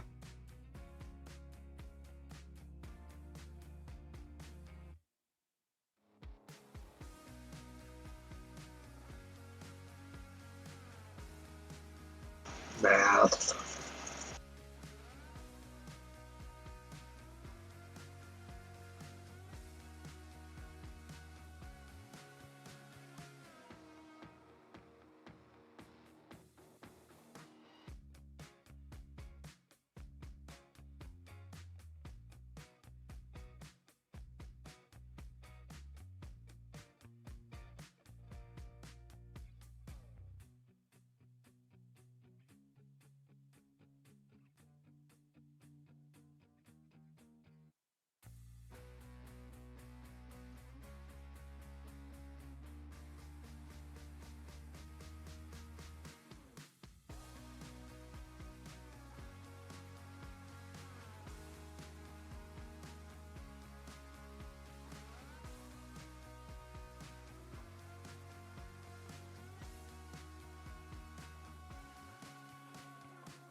a rental, yeah, what a bore. Lying, nothing in your core. Buying, yeah, what for? But do what I need to, always sure. Something real, something raw. Not accidental, no, I'm sure. You're not needed, show you the door. What's that, yeah, are you sure? Yeah, that's a rental, yeah, what a bore. Lying, nothing in your core. Buying, yeah, what for? But do what I need to, always sure. Boring, never been that. I get paid, bro, just to relax. Yeah, more money now, yeah, more tax. Sorted it now, don't worry about that. Boring, yeah, I've never been that. I get paid, bro, just to relax. Yeah, more money, but yeah, more tax. But sorted it now, don't worry about that. Flexing, yeah, but your soul is empty. Dripping in diamonds, Fenty. Dripping in vibes, got plenty. Got the technique, yeah, like Jet Li. Ow. One little chop like pow. One little hit like wow. Living for the now, live for the sound. Nice for the dollar, but I'm making a pound, yeah. Worry about that. No, don't worry about that. Worry about that. Worry about that. Like, no, don't worry about that. Something. Worry about that. No, don't worry about that. Worry about that. Worry about that. Like, no, don't worry about that. Something real, something raw, not accidental, no, I'm sure. You're not needed, show you the door. What's that, yeah, are you sure? Yeah, that's a rental, yeah, what a bore. Lying, nothing in the core. Buying, yeah, what for? Do what I need to, always sure. Something real, something raw, not accidental, no, I'm sure. You're not needed, show you the door. What's that, yeah, are you sure? Yeah, that's a rental, yeah, what a bore. Lying, nothing in the core. Buying, yeah, what for? But do what I need to, always sure. Knocking on the door, knocking on the one time, knocking on the door. Always sure. Knocking on the door, one time, knocking on the door. Knock. Hello, something real, something raw, not accidental, no, I'm sure. You're not needed, show you the door. What's that, yeah, are you sure? Yeah, that's a rental, yeah, what a bore. Lying, nothing in the core. Buying, yeah, what you for? Do what I need to, always sure. Fuck off. That's what you gotta tell them sometimes, you know. Fuck off. See you later, mate. All the best. Something real, something raw, not accidental, no, I'm sure. Something real, something raw, not accidental, no, I'm sure. Nah, I've never been sorry. She a thirsty bitch, I wanna visit your dreams. You can see you hear it, you know that she's near when you sleep. I be under your bed and I hear your fear. She a thirsty bitch, I'm a thirsty bitch, real thirsty, like a snitch on me. Now wake up, wanna hear you scream. It's not a dream. Run for your life, I hunt your heart. You can chase me, but I make you starve. You're a punk bitch. Just a punk glitch. Run for your life, I seek you hide. You can chase me, cause I'm right behind. You're a punk glitch. Just a punk glitch. Run for your life, run for your life, run for your life, run for your life. You're a punk glitch. Just a punk glitch. Run for your life, run for your life, run for your life, run for your life. You're a punk glitch. Just a punk glitch. Shoot me, you can't afford it. I am the pilot, you're just a tourist. I threw a decoy in our valley, and you'll be standing a while, so don't panic. Know what Marilyn Manson was said. Better be safe to get into heaven. Just be yourself and you end up in hell. Do as I say and I might break the spell. Run for your life, I hunt your heart. You can chase me, but I make you starve. You're a punk bitch. Just a punk bitch. Run for your life, I seek you hide. You can chase me, cause I'm right behind. You're a punk bitch. Just a punk bitch. Run for your life, run for your life, run for your life, run for your life. You're a punk bitch. Just a punk bitch. Run for your life, run for your life, run for your life, run for your life. You're a punk bitch. Just a punk bitch.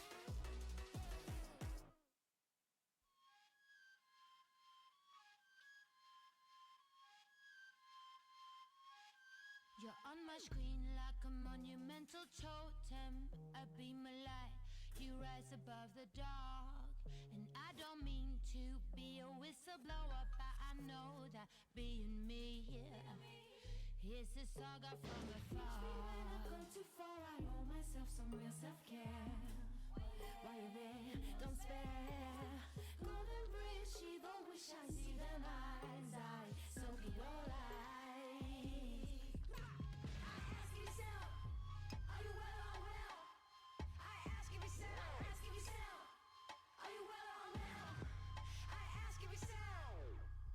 I'd rather be a contradiction than an addict caught in conflict. What's up, rolling eyes? This is not your type of paradise. You don't need to holler, yes, de-stress. Feel mix, save your tears, you need the milkshakes out. Sisters bleeding. Yeah. Sisters bleeding? Can't you see my sisters bleeding?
Welcome back, welcome back. It looks like we left off on the tank's turn, so let's pick up with that. All right, well, gonna start moving towards Vecna. Don't think I've got enough movement to get in range though.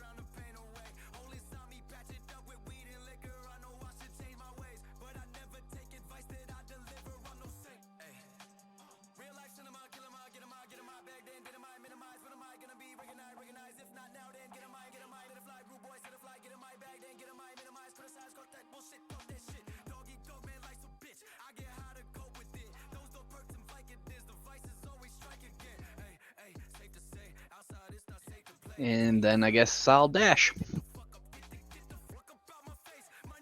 Dash it up. Vroom, vroom. Oh, looks like you dashed into the mirror. All right, we'll see you on round 10. Dashed around.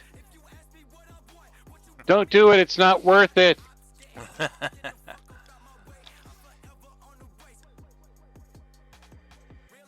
And that's pretty much all Tank can do. He is way too slow to get close. Vroom, vroom, vroom. All right, Peely Beal is next. Paul is also not with us. Katie is not here. Grant is not here. Let's see. Commander IG. What do we do?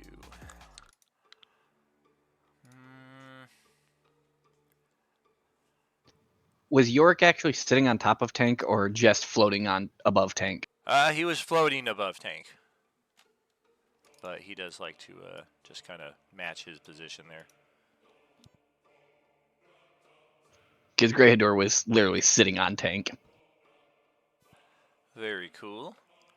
I think Commander IG is going to go for a teleportation. And we're just going to move ourselves to the other side of the battlefield. 420 feet away. Way the heck over here.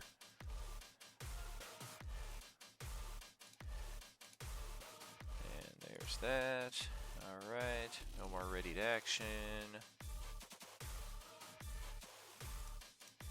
Okay. Oh, who's next? I think Vecna might start tapping into those legendary interruptions.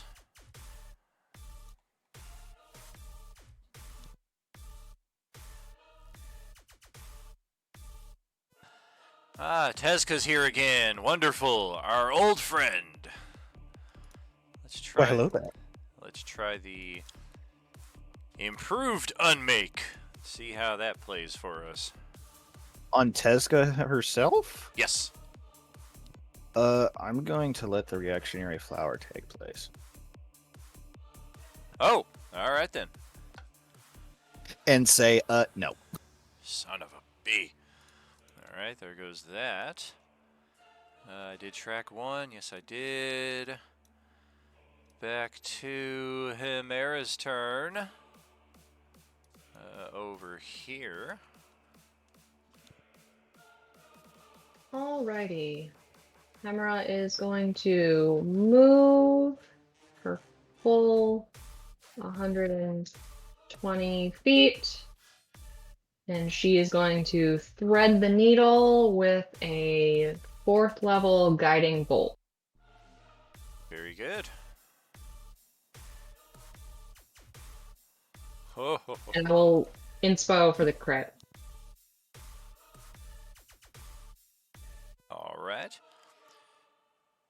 Let's see. Should be a little more damage there. A lot more damage, actually. 10, 12, 20, 13. Okay. Oh. Increase by 1. Oh, it looks like Vecna's inside of the swirling maelstrom already. He's going to go for the sacrifice play. You've been very worthy opponents. Thank you. Oh, apparently he's level 4 exhaustion too. Shit. There we go. Alright, 40%. She is going to bouncing boot over to. Is he still vulnerable to radiant damage? He is not. That ended at the end of his turn, all the curse effects. Oh, okay. We're going to teleport to the top of the Fortress Tower.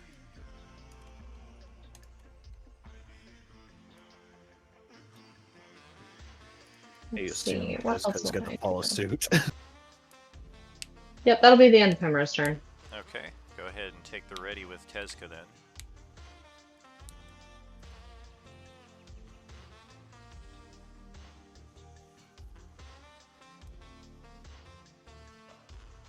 All right.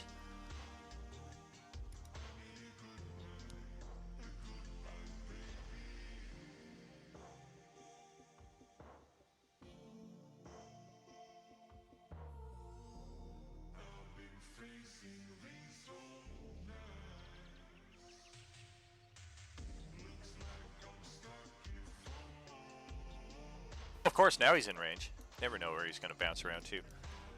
Carl is not here, so we will go second legendary interrupt with Vecna here. And since Tezca saw fit to follow, we will see fit to hit you again here.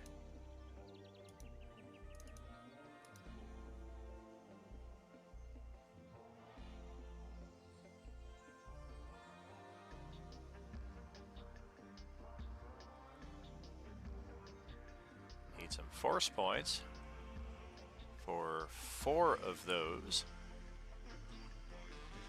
Yeah, I've got enough. So it's a D8. Mm-hmm. 2 die 8, better of 2.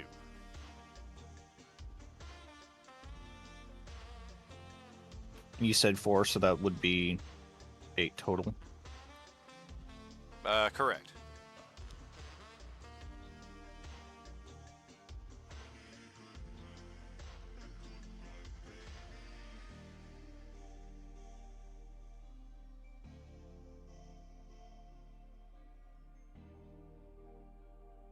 Well, shit. The Dexterity save just failed. Con save is good. Intelligence save is good. Charisma save is good, but your your dex, you fail 1 point shy of. So you're good. Your dex is now half its normal value. And that is 2 legendaries. So now we will pass it to Brix for your next turn. And you came closer. Did I? I don't even know where you are. I'm trying to find you. I am 135 feet away. There he is. Oh, no, we need to actually move. Hi, buddy. You seem to keep trying to evade me. I don't even know who you are. I'm your most devout follower. Oh. And I'm gonna hit him. I'm gonna hit him with a stick. Ow! Oh fuck! We percentage chance for the lightning. Ignore the lightning. Oh, all right then. Because that should not have happened on that weapon. Okay. Let's check percentile. 50% now. 02. All right. Let's vacate.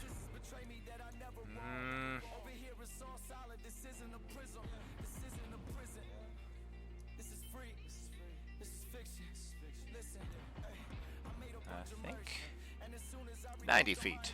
Pretty much straight north. That's it?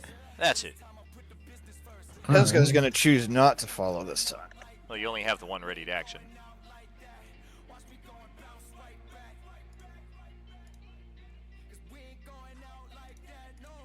You said 90 feet? That's exactly what we moved. Oh. It's only telling me that's 80 feet from me. And I was right next to you. Weird. Alrighty, so that makes his AC 27 currently. 27. Okay. Hit him with a stick again. All right. And I have automatic advantage, so that's another nat 20. Okay. But hold on. Yeah, that'll hit the damage cap. That'll hit the damage cap. Yeah, 34 plus 21 minus 99. So I only technically hit the 44. I don't even hit the extra 22. That's my count too.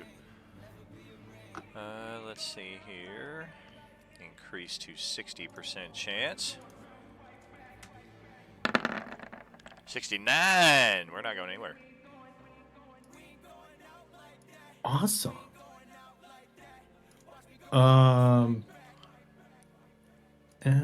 Let's see.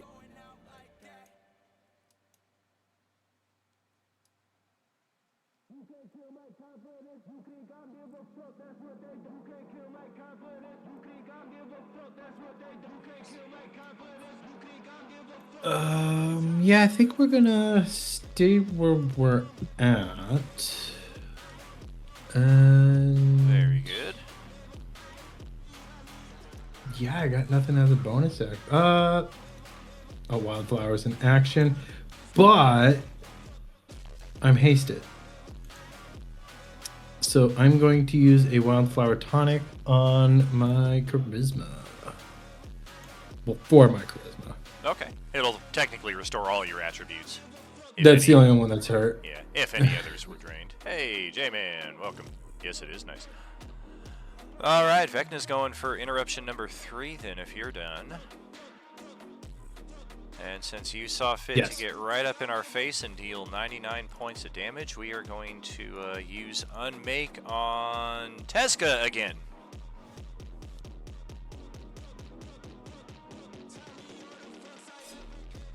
Looking right through bricks at this giant cat climbing on top of the tower over there. And Vecna's counting on that deck save to come up low again, but we'll see how it goes.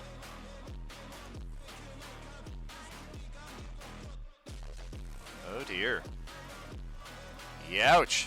Well, 2 of them off the bat, 4 of them not looking so good. Dexterity is the critical one. You could technically fail the other 3 and still be okay, although you probably don't want to. How do you want to handle it? If you don't get a 4 or better on that dex, Tezka is getting revived on the island. I did not mention this beforehand, but I have this superpower hardened, which gives me a advantage on strength, dex, and con. Oh, well, that'll... I forgot to so you got 2 saves then that you're looking at increasing. Dex, of course, being the important one. So it's strength and dex. All right, so... Well, it's dex and intelligence, because you made the... or yeah, strength as well is 1 point shy. Yeah, my bad. Yeah, strength, dex, intelligence. I'm definitely failing intelligence, unless I get an 8. Yeah, that's so true. I need... I'm going to roll them 2 at a time. Okay, strength first. Well, I guess strength you don't need to roll because it's guaranteed, so dex first. So dex. Oh! By 1 point. Alright, well, that'll save you a force point for the other one, because, yeah, Tezka just got remade. Well, hold on. If he had advantage on the last time, that was a 37 on his last we're gonna roll. we're gonna play it as it lied since we already passed that.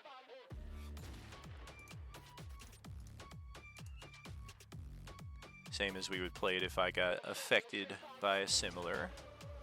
Alright, so there goes Tezka. Back to the island. That was Brix's turn.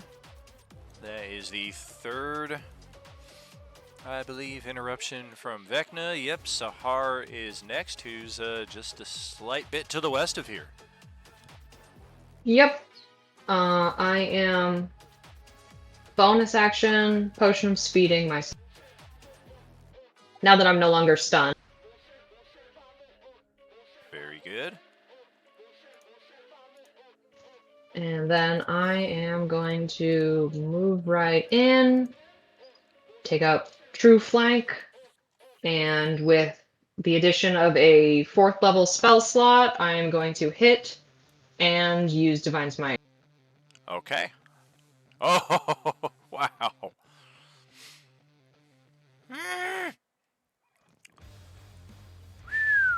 I'm paladining, everybody. That's damage cap right there. Taking the crit into consideration. Good gracious. Increase AC by 70%.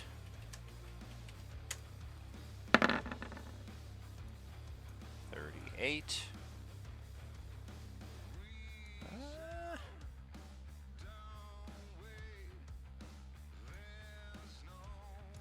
I don't know, let's go jump over here by Matheson and Bobby. Anything else for Sahar's turn?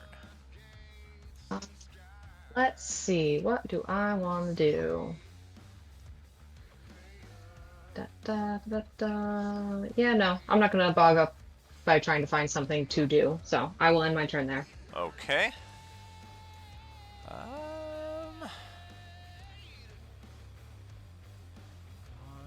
2, or 3, 4. Let's see, there's 4 people there. We're gonna go for another interruption. Let's see, number 2 is Bob. So no sooner does he emerge from the mirror, hey guys, I'm back! And he gets forcibly removed back to the island. That will remove his rage, his ready to action, change his size back to base.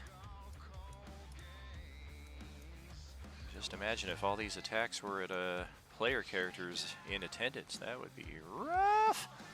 Dalinar is next, unfortunately not here. Manuel is next. That giant barbarian just got unmade right next to you. And hey, look who's standing right here. Yo, Becky! How's it I hear going? Gil laughing in the background.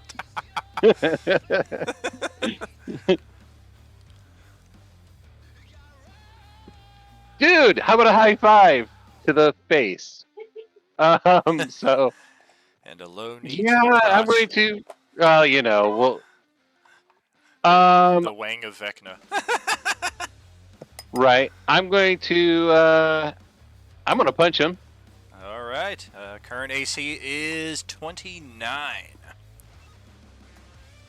Yes, with a chair. A steel chair. Did I say I was going to punch him? I meant I was going to try to punch him. All right. Damn. I mean, you certainly got good odds to do so, but not with that attack roll. All right. Yeah. You know what? I'm going to force point it anyway. Okay. Damn. All right. No such luck. All there. right. Attack number 2. There we go. We will take all of that. AC bumps up to 30. Check our percentage chance for escape this time. 38 again. Okay. I don't know. It's getting a little gritty here. We're gonna teleport 65 feet away over here to this platform. All right. I am going to move Monkey Son because I can't move my token. Ah, very true.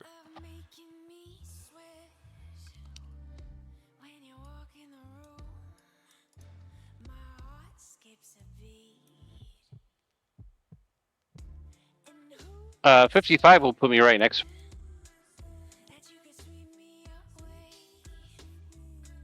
All right. And I'm going to bonus action Flurry of Blows. Okay.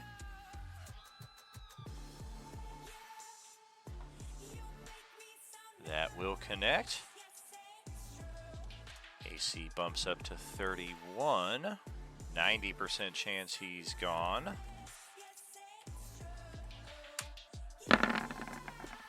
Oh, almost didn't make it.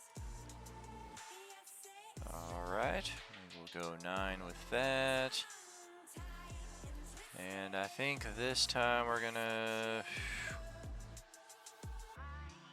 go 105 feet and hang out behind the tank.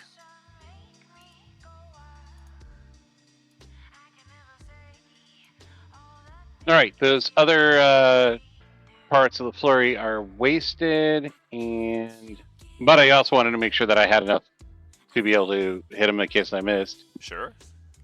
So that will end his turn, and yay, he actually did something. Woo! How about that? Nice when that works out. Oh, Sir Ricari's chilling out over here. Oh yeah, I just teleported right next to you. Hey! Oh, let's see. Vecna needs... I gotta scoot the tank up a little bit.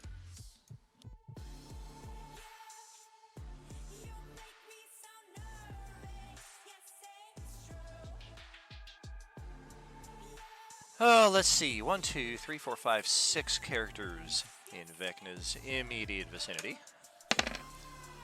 Greador, Phil, Celeste, Akano. Oh, wait a second. I think I counted wrong. 1, 2, 3, 4. There's only 5 of you. Let's re-roll that. Comes up before again. It's meant to be Akano. 3 is Celeste. Oh, dear. Kimberly is still not with us today, so that is going to be...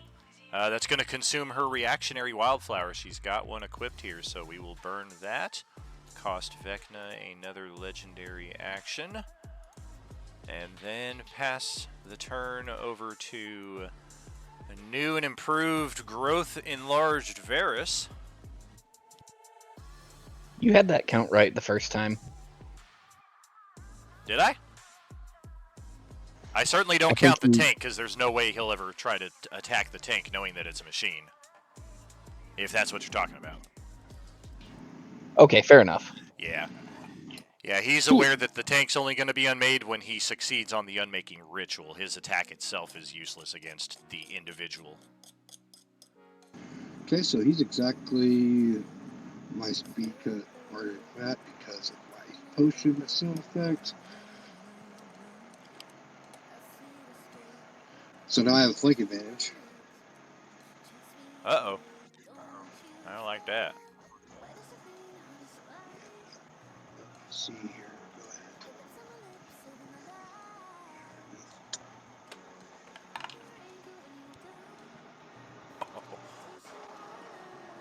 So that's Okay. basically maxed out right there. That looks pretty heinous. Yeah. So, Yeah, it's 101 damage. Damage cap. Now he's at 100% chance. Let's just improve that up to zeros, and yeah, he's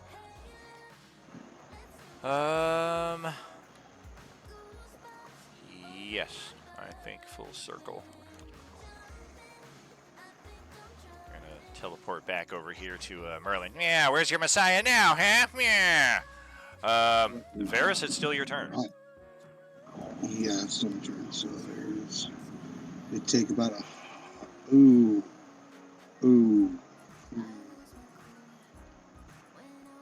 Take about 100 feet to get there, and then from there.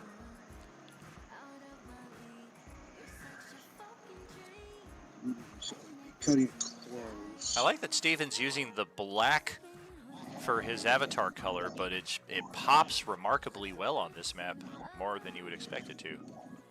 Yeah. That's why I use the white, because so many of the maps are dark and I want the players to be able to see what I'm doing, but I know that Adolin's aura helps in some respect there, but still. What is the auras thing? For Adolin? In our Go ahead, Ari. all the paladins' auras are listed in our thing. I'll copy and paste it real quick. I don't think Adolin's a paladin, though. He is not. Oh, yeah. I could hit him with my shield technique, but it would be a negative 3 DC AC to Merlin also. Ooh, do it.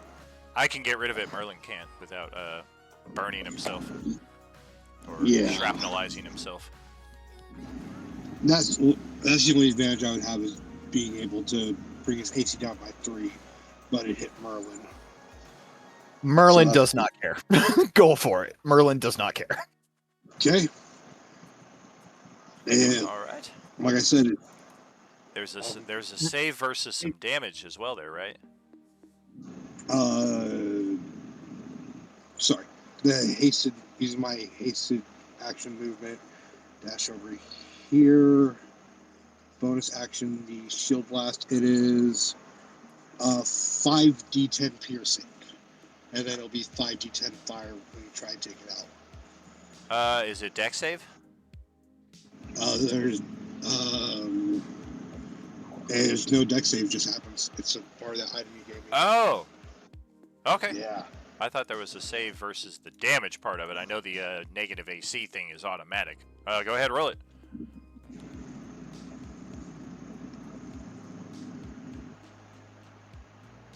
No, you ignore the 16 fighting damage to help. Gotcha. Well, it'd be 26 piercing damage and a negative 3 to your AC.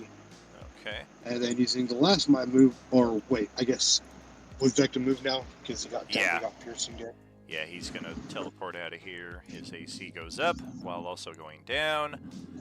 And we will head back into the center area of the map. Right up here.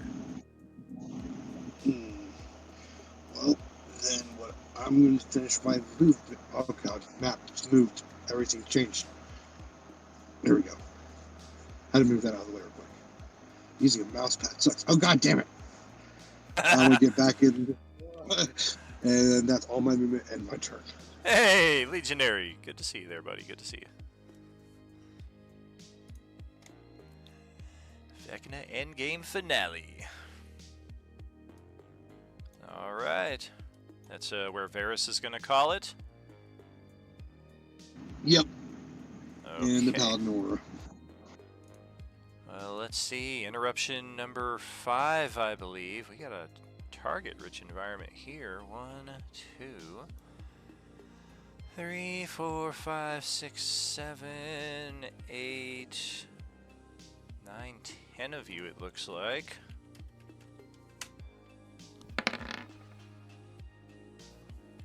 Wow. Number 2 is Nymeris. Oh, man. Wait a minute. Oh, she had the Phoenix down in her possession. And she also just got unmade by Vecna a few moments ago. So we just lost a character permanently from the field of play. And perhaps more alarmingly, the only one on the field who is attuned to the Sword of Cass. Which, again, may be a key item in the final moments here of this combat. That is Vecna's 5th interaction there. Interruption. We'll get that. That will bring up Brazilial, who is nearby that zone, I think. Or no, she's nowhere near it. That's right, I believe Brazilial also got unmade and will be starting up here on the island. Krill's turn is up next. Welcome, Kimberly. Krill is also not here. Phil is also not here. Callus's turn would be next. He is no longer here, but there is one Archmage still on the field of play who would like to take a turn for the first time in a long time. Birthday Cupcake does allow for attunement of items. Anything you can do in a short rest. Mordenkainen has apparently been sneaking, invisible, whatever, taking advantage of all the chaos going on around him and the fact that nobody really ever seemed to care that he was here. He has snuck his way right up to the Sword of Cass, the item that he kind of discouraged anybody from bringing to the field of play because its full effects are not entirely known. At the same time, he didn't protest anybody claiming it. And upon reaching out and taking this weapon into his possession,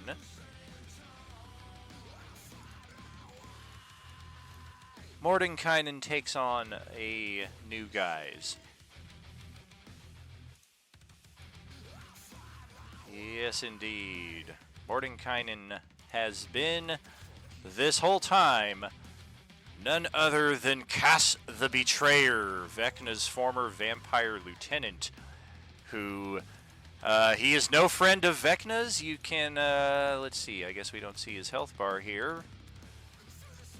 Unlike when I announced the severity of the Commander Aiji's red health bar, Cass the Betrayer is absolutely no friend whatsoever of any of you. What I will say is this is the, aside from the general unmaking the multiverse aspect of the plot, Cass the Betrayer in the guise of Mordenkainen is the one part of the Vecna Eve of Ruin module that I pulled to incorporate into our existing coalescence. It's the entire reason why the Archmage's plot was brought into exist, so as to give Mordenkainen / Cass the proper cover in a party of 5 other notable characters. Note that Mordenkainen only ever claimed to cast rituals. We never actively saw him do anything. All the spells that were cast from Archmages to help you guys out were all from the other ones. And Cass has successfully gotten himself into position to reclaim his weapon and presumably enact some form of revenge on his former boss. We will see how that goes later. As it is right now, it's more of the Prince Adam grabs the sword, I have the power, and he transforms into this vampire, and that's pretty much his whole turn. That will bring us to Celeste. Kimberly has been actually targeted quite a bit here during the first couple hours, although so have much of our party members based on the population on the island. I believe Kimberly has successfully fended off the attacks in her direction. Let's see. Yes, in Zavara's case, you were targeted with an unmake, which I had you use your reactionary wildflower against. And Celeste was likewise targeted, maybe about 20 minutes ago or so, with the same exact effect, and likewise. Kalia has not been targeted, that's why she still has her wildflower reactionary on her. Otherwise, the pattern we've been following is Vecna is kind of using the host of, I don't want to say NPC, but maybe NAPC, non-attending player characters. He's kind of been targeting them primarily for this session, and honestly, that was a decision of attrition as I looked at the number of players that would be here today, and I'm like, well, if Vecna focus fires the 10 or 12 people that are actually here today and the rest of the players are out of the field of play, we might just have a TPK by omission. So that is the primary reason why everybody's character is in the field of play for our endgame finale here. So that, if nothing else, it affords those of you who are here and able to engage offensively, it affords you the necessary defense to be able to do so. Celeste, that brings us to your turn. Okay, so is he shrouded? Can I see him? No and yes. And do we know what his currents, what we can hit him with? He is immune to lightning, thunder, and psychic. Okay.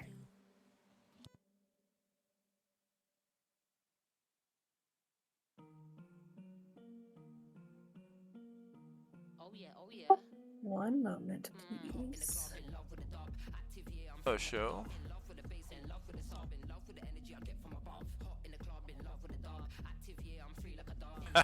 Gold works on vampires and Mandos. Oh, I'm still hasted, aren't I? You are, yes. And okay, looks so like I level 4 exhaustion. Oh shoot. Okay. That's not good. Does Merlin have the same exhaustion? Merlin is level... I don't see any exhaustion on Merlin. I didn't put on it, but would it apply to Merlin as well because it also hit him?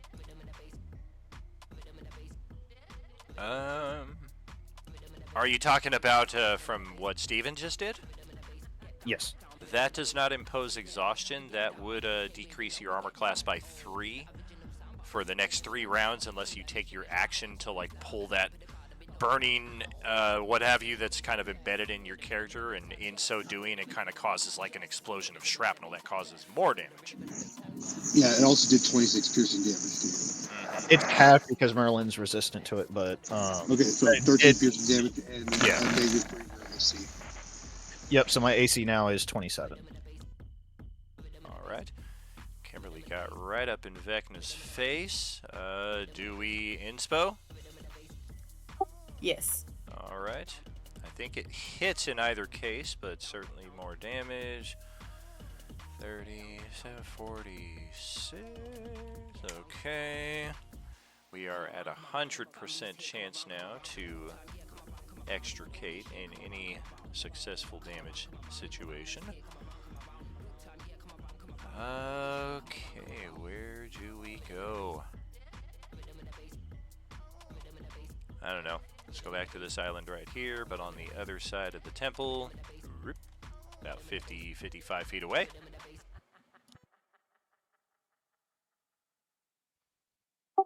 Okay, so I have 180 speed and I used 100 of it, so I will use another 50. And hit him again! My.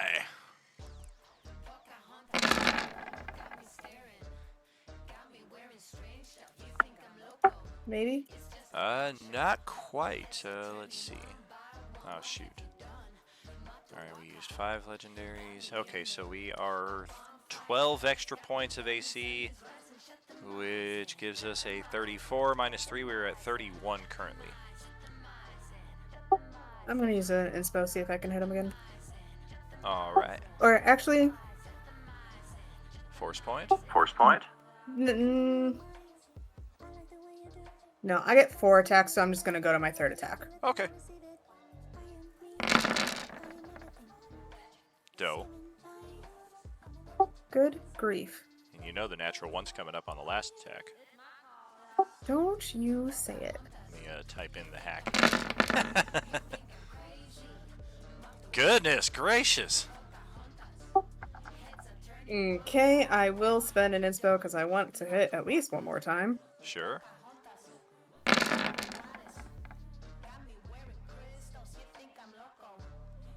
And a force point. 31 will connect. It looks like you clicked twice there accidentally. Oh, gotcha. Okay. Let's see. There, minus damage. Oh, boy. Well, we haven't been over here yet. Let's go hang out with the other pieces of the multiversal rod of 7 parts. That's what we've got hanging out here in this section of the map. Anything more for Celeste? The potions of vitality is what helps with exhaustion, right? It does. And those in action or bonus? Those in They action, are right? action.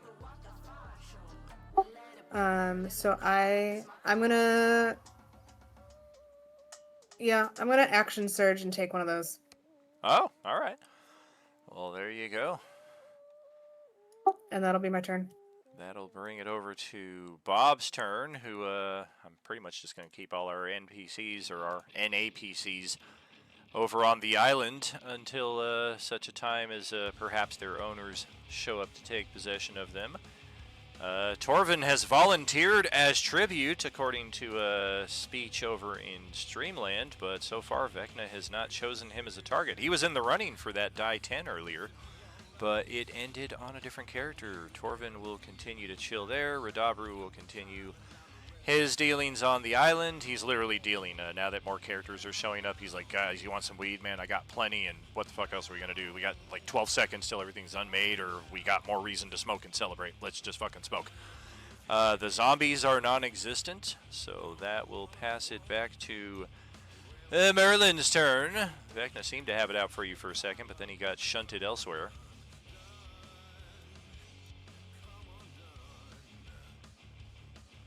How far is he from me? Not too far.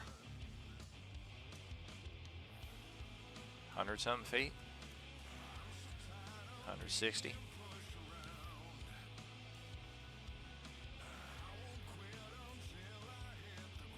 I do not have that much range.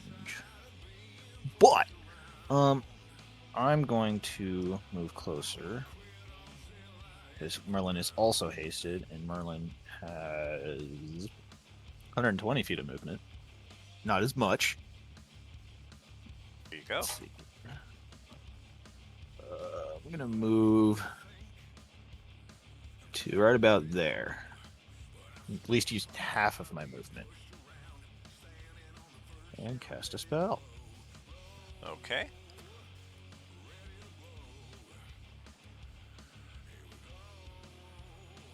We'll have to do a poll afterwards to see which endgame villain proved the bigger nuisance. Nihilus, who was a support staff, dispelled 90% of magics cast onto the field, or Vecna, who teleports away from 90% of attacks landed on him.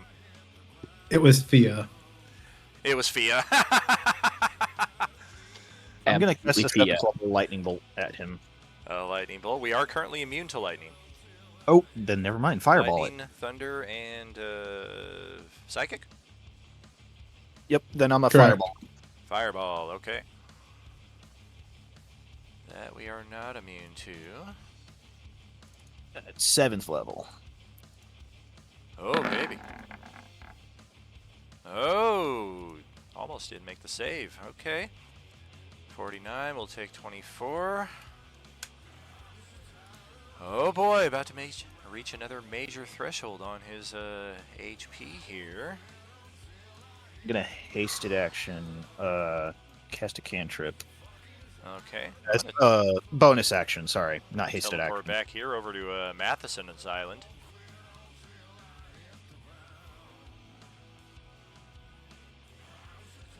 Boom. What's his AC? You'll need the inspo, and and that'll certainly I will hit. spend it. Okay. Take another chunk right there. Gosh, keeps leaving his numericals behind. Alright, screw it. This time we'll teleport onto this tiny island next to this Hyrie. Maybe the Hyrie wants to be our friend. Do you want to be my friend, good Hyrie? No, they're gonna impose exhaustion. Oh! Stupid exhaustion. Is that it for Merlin? He's going to drink, or actually he's going to save the potion of Thurgy for Tesco. Okay. Let's check in for Zavara's turn. Alright, she's gonna move up. What is the current AC, Daniel? Let's see. Oh, he left his frickin' numbers behind again. Dan, just so you know, Streamland A advantage was enacted for that last attack. Oh, damn! Legionary cashed in a grant a player advantage on, let's see. Remind me, who are we using that for? What did we miss that we will apply that in favor of? Was it one of Kimberly's missed attacks? Oh, for the fireball. Gotcha, gotcha. I guess technically the best way to apply that would be as a, like an extra disadvantage on Vecna's saving throw right there. So we'll just count it as a failed save and chalk on another 25 points of damage, I think is how that would go. So yes, Zavara, what are you thinking? Gonna do a spill. Okay. Use the Hyrie for cover. Well, it's an area, so it's going to...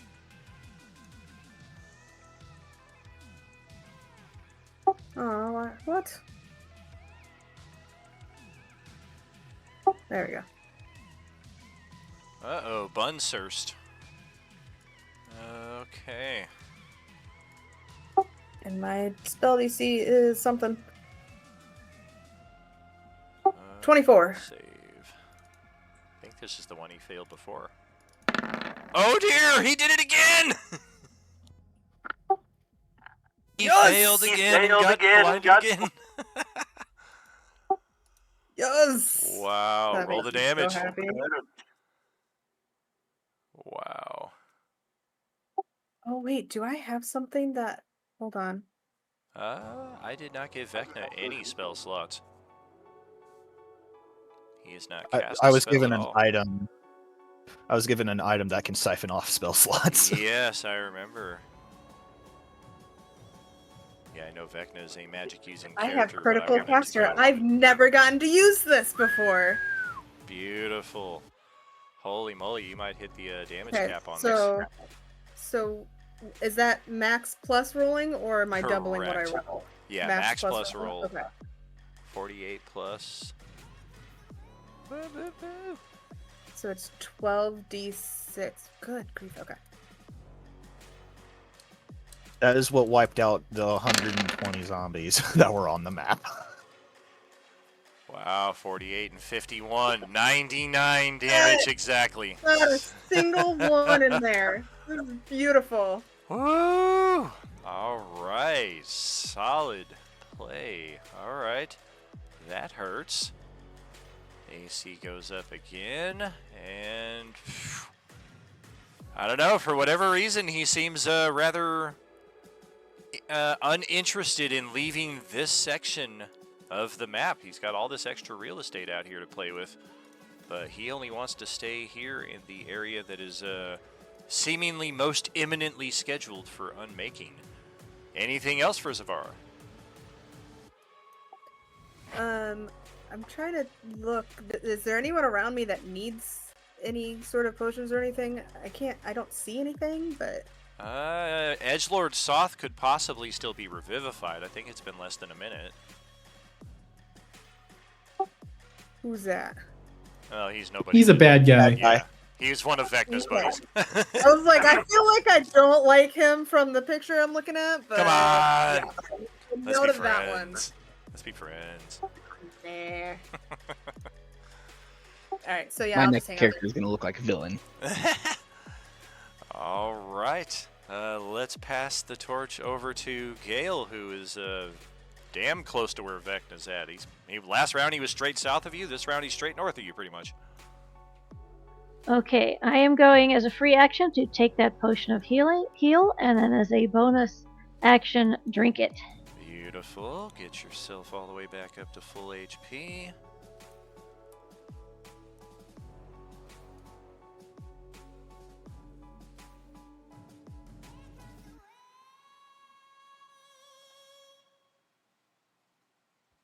Okay, and then move action to go up towards Vecna. I think he's up this way, right?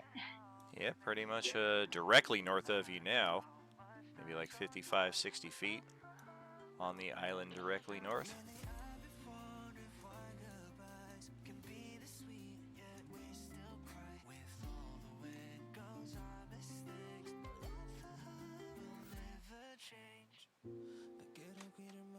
Okay, and I don't have to change my axe because he's not immune to ice, which was on it previously. Correct.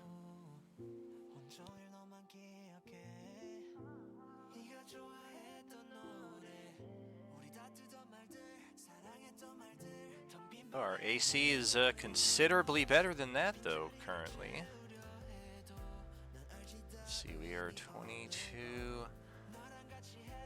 We are 32 currently on our AC.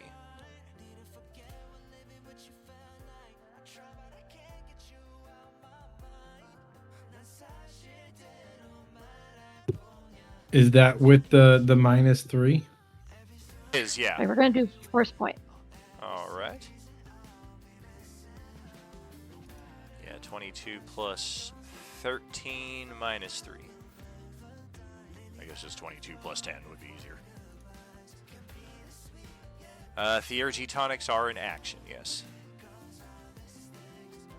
Oh, don't miss your Omega power. It's just mimicry. Yeah, not really a whole lot to do with that. Or maybe a whole lot to do with that, you never know. Let's see, 7 will get you there, so we will take that 37 points of damage. And let's go hang out here with Dalinar, 35, 40 feet away.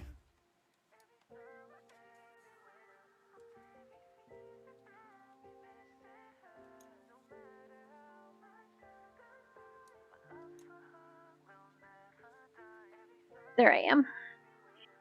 Yeah, he's probably still in range. Yeah, he's only 40 feet away from you. Okay, but then I will throw it from here. Yeah, there's this weird ritual circle or whatever over here that Dalinar kind of forcibly got positioned next to when the map changed reality, but otherwise not really anything to impose your shot there. Horrible attack roll, though. Can Buddy give his natural once a month natural 20 to Moa? You can. Buddy's giving a natural 20 to Moa to hit. All right, let's tack on another 12, another 24 for 36, 44, 60, 69. Okay, plus what you did already. That's going to bypass the damage cap, so now we just make up the difference.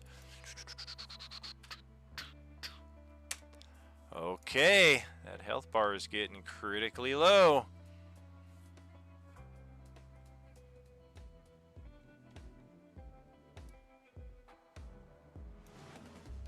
I don't know if you have any more attacks. You can't damage him anymore this round, but depending on what else you got, or end a turn. Well,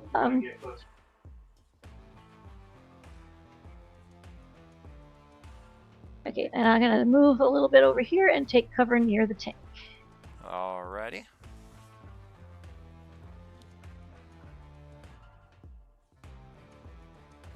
And that ends my turn. Well, Greator is up next then. All right.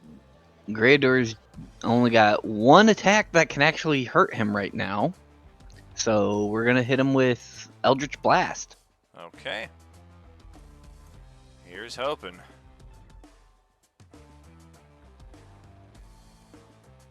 Oh, and I forgot to boost my AC from the 2 times that Gale hit me. It's like, why is the AC still the same? That's why.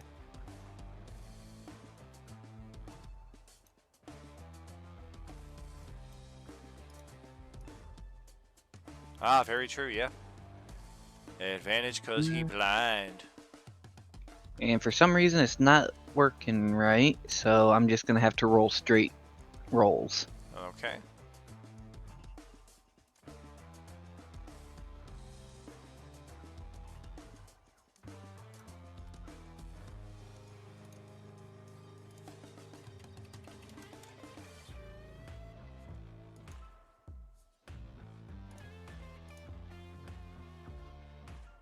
And I've got a +10, so that's still not gonna hit. Gotcha.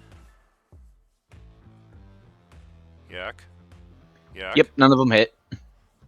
Well, technically you have advantage, so those should all be double die 20s. So you're still in the second attack right now.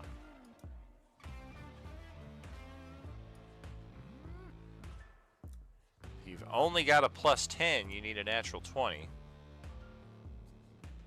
With his AC adjusted from the number of hits he's been subjected to this round.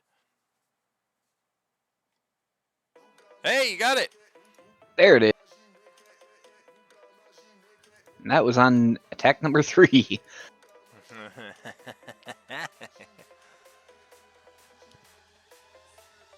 Getting the clutch play when it's most needed. Go ahead and roll that damage, and then we'll maximize the other side of it. Whole 1d10.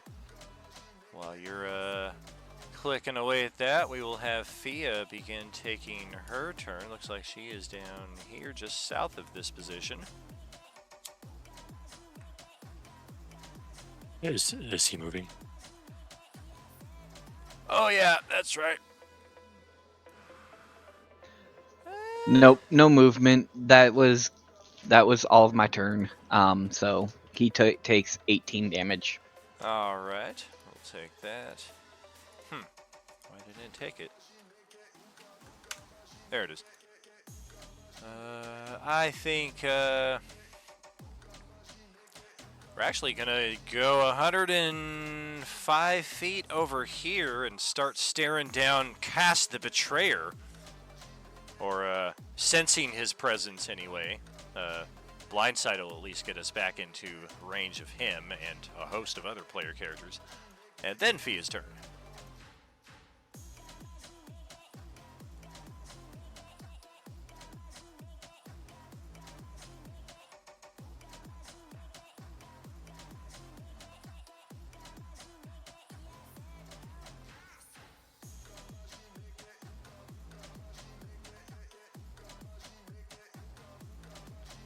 Huh. Is she there or is she in the orange space? I thought she was in the orange space. I can't move the orange token, so. Oh, okay. So let me just, I guess that makes sense. I should just move it over with you. Yeah, so she's way down there. I don't know if I can reach him. Yeah, let me change that token preference over to you as well, so you should be able to drag them both around now. Oh, Fia sacrificing herself. How noble.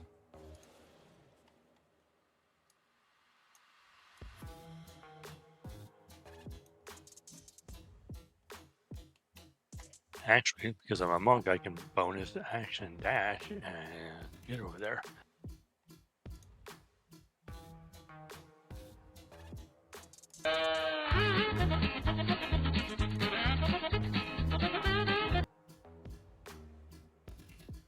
Behold!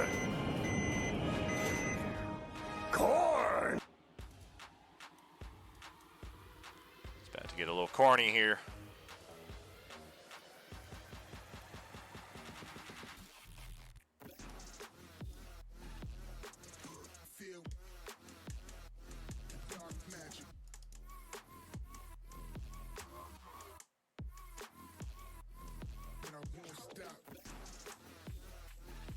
Oh, thank goodness for my incredibly high armor class right now.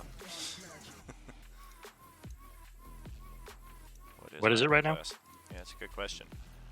Let's see. We are plus 15 to AC, so 37 minus 3, we're 34. Okay, I do have a +3 to this because I'm using the +3 rod.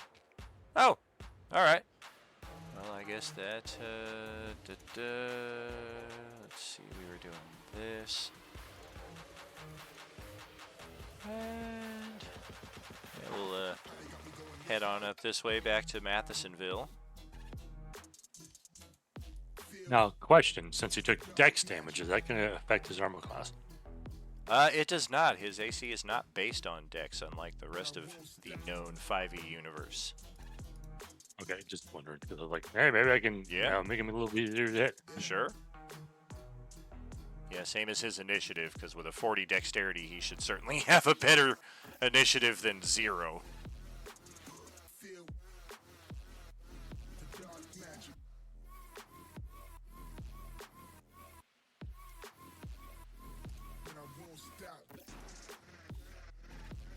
I do still have enough movement to get to him again, so I'll move with again.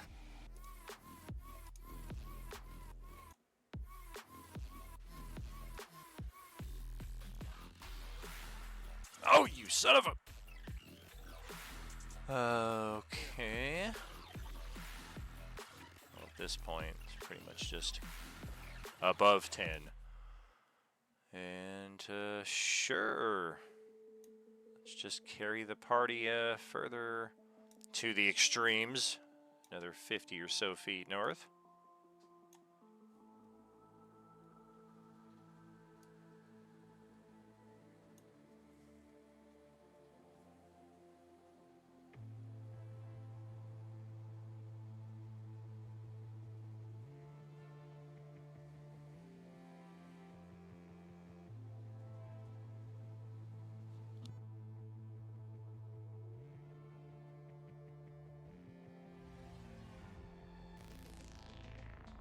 Yeah, I think he's just out of my range at this point. Dope. So yeah, she'll stop there, kind of do that weird, undead look around at the people near her, and then she focuses on Cass and like narrows her eyes, and that's her turn. All right. Vecna layer turn. I think we're gonna try the new and improved on Fia and test that out a little bit. DC 30 on all the saves. No inspirations can be used on these rolls. It's his mythic transformation number 2. Look, man, just because I'm doing dex damage to you doesn't mean you have to target me.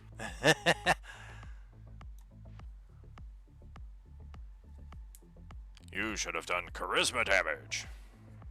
Don't you have any additives from the auras that you're currently in?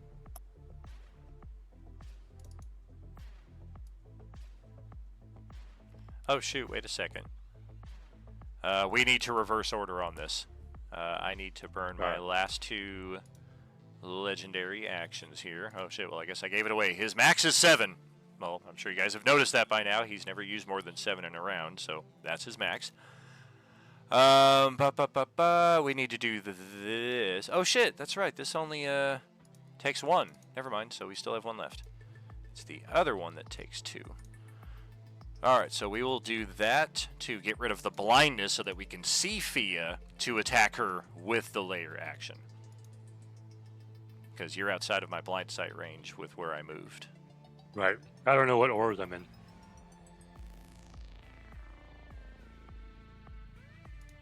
Also gets rid of the negative AC penalty. Let's see, you are currently in Matheson's aura and Zavara's aura.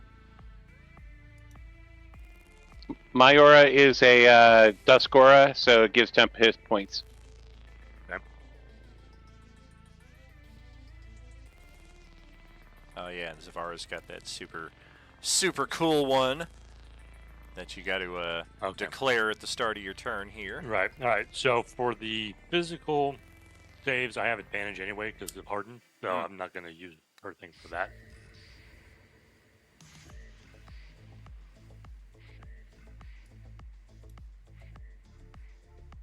Nice.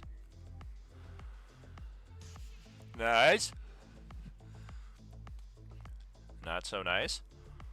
Force points can still be used, just not inspirations.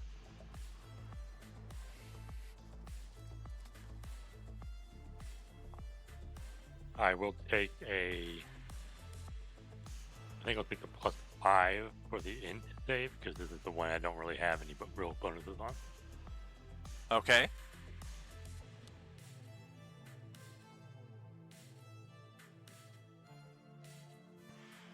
Wow. Too bad you couldn't inspo that, or had the resilient or mental whatever one it is. Holy moly, look at us at 18 viewers. When did that happen? Thanks, friends.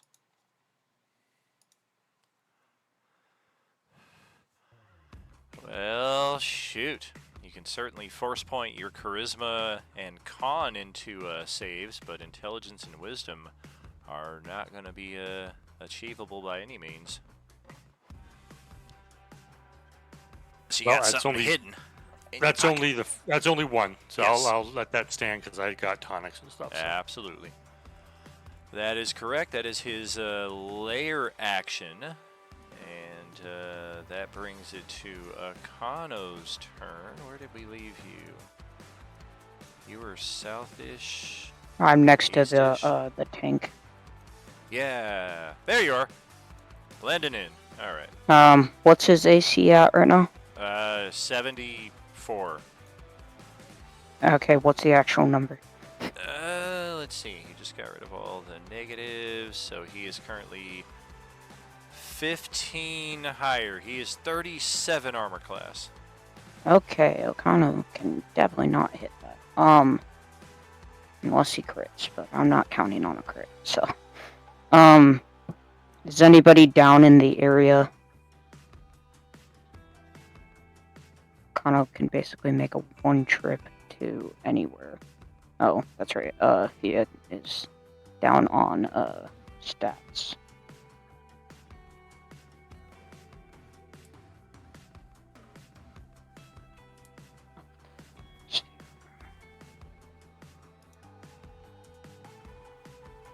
Well, Okano wasn't here for the attack on everyone, so he'll be able to make it to there, and he'll, if Thea takes it from him, he will give her a wild power tonic. Oh, of course she'll take it. Okay, then I will give that to you and use that as my, action or whatnot. And that will be Okano's turn. Okay. Oh, might as well. Let's go for another legendary interruption. 7th and final for Vecna this round. Somebody in the same region. We are looking at 1, 2, 3, 4, 5, 6, 7, 8, 9, 10. There's a lot of people. I'm just going to roll a die 20.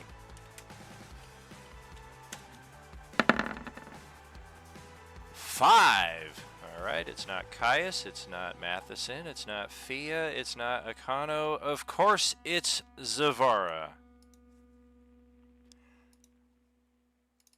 Advanced unmake on Zavara. Zavara has an avoid Vecna attack. Can I use that? Holy moly! Post it up. I literally just typed it in to my resources and it says 1 avoid Vecna attack. It was one of the rewards from the WWE thing. Yeah. Yeah, all of my characters have one of those as well. So. Very well. Oh yeah. We will use that. Yeah, I had to roll a certain number on that thing for one of the votes. Okay, okay. Ballard, then let's pass it to your turn. Alright, yeah, fuck it. I'm gonna go up to Vecna and we're gonna burn one of my natural 20s. One of? You son of a... I still have 2 more. So. Oh, that's fun. Well, this I like when I using this create one will bonuses make that it I one forget more. about, but that does look like something I would do. One of these days, somebody's gonna just like make up something, and I'm gonna be like, "Yeah, that does look like something I would do," and it was never actually a real thing. Yeah. Good God! All right, well there goes 99 hit points. I'm never gonna see again. Yeah, no, I figured that it would hit the integer, but Sure. I think I'm gonna teleport inside Ballard's pants and take cover there. that's definitely not. We're gonna call HR. Yeah, Ballard needs some severe cover right here, and nobody's gonna think to look for him there. Oh, good golly. I think we're going to return to an old play that worked very well once, but it unfortunately led to the unmaking of one of our favorite NPCs. We're going to teleport on top of the Beskar quad jumper. Oh, god damn it. Well, obviously not going to pursue him because I can't do more damage to him. And then I'm just going to run down here and that will be my turn. Alright. Xavier has been remade on the island, and he will purchase a dime bag from Radabru and go find a comfy tree to sit under and blaze up. Hopefully he can get a joint rolled in 12 seconds before everything comes to an end. Adolin. Dude, Buddy wants to go there. We didn't unmake Buddy. You'll have to take the long way to the Weed Island. Oh, man. That's all for, I forget, who did I just pass? Adolin is not here, so we will just maintain position. Caius is getting a sinking sensation of deja vu, so we're going to try... Oh dear, is it on here? It's not. Alright, it's got to be on his character sheet then. Okay. What did we do for this one? Ah, yes, that's right. Okay. Here goes nothing. We're going to try to make some evasive maneuvers and see if we can't dislodge this fly from our windshield. There's no pilot skill, so acrobatics opposed by Vecna's dexterity save at disadvantage. Oh dear! Wow, Vecna's holding on. Caius has extra attacks, which we are using for piloting checks, so we're going to do this again. Oh, that is heartbreaking.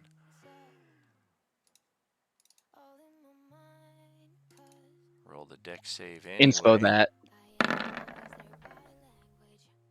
Inspo would help because Vecna would only get a 28. So 34 against 28 would dislodge Vecna from the vehicle, sending him careening at 8 o'clock.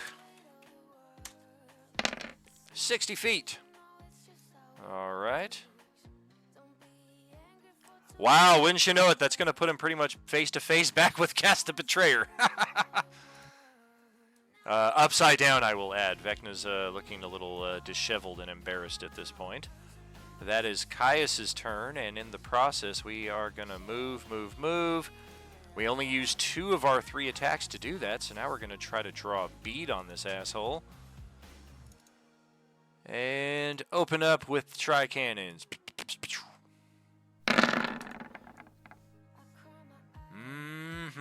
We need another inspo if we're going to connect with that. We got it, alright. We will connect another 55 radiant. Boosting Vecna's AC again. Might be the highest it's ever been. We're getting up on 40 here. 39 to be exact. And then... I don't know, we're pretty much just going full circle here. We're going to teleport over here to this Potion of Supreme Healing, and even 60 extra HP at this point looks really good to Vecna. Unfortunately, he can't benefit from those. So that's Caius's turn. That will bring it back to Zarina if Terry is still here. I'm here. Beautiful. Give me just 30 seconds, please, to figure Alright. out which 2 of my spells I should use. That's cool. I'll take the mascot's actions while you're doing that. They tend to just move around. Astro's going to pick up that Wildflower Tonic again. And since Zarina just used her reactionary Wildflower Tonic, we're going to bring this regular Wildflower Tonic to you. It has to be used as an action after you've suffered the ability drain damage. So this one's a bit more tactical, but still helpful. Okay, I think I'm ready. Okay. So she is going to cast Fireball at level 5. Okay. I presume aiming high so the lower part connects with Vecna and not anybody else in the party. Correct. Okay. Let's see. Saving throw. At disadvantage. Matching 23s. Okay, we'll take half of that. Ouch! Every bit is painful. And we're gonna teleport again. Pretty much just going in a counterclockwise here. We're gonna end up back in Dalinar's aura. Give him a high five as we pass by. Appreciate you not going apeshit on me this session, man. I don't know if I'd survive it. Anything else for Zarina? And then you said she can pick this up, this wildflower, as an action. As a free action. Yeah, you can pick it up as a free action. It takes an action to drink it. Okay, yeah, I'll take it then. Okay.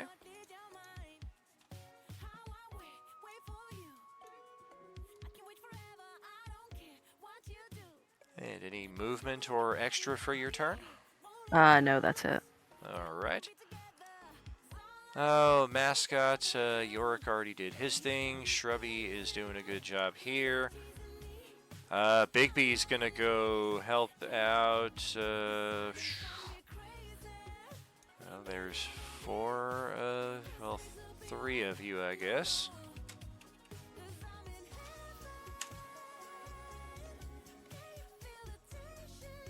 Alright, we're gonna help out Rochelle.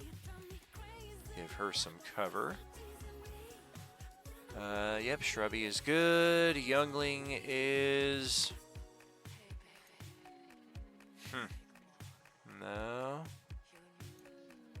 That's a long way.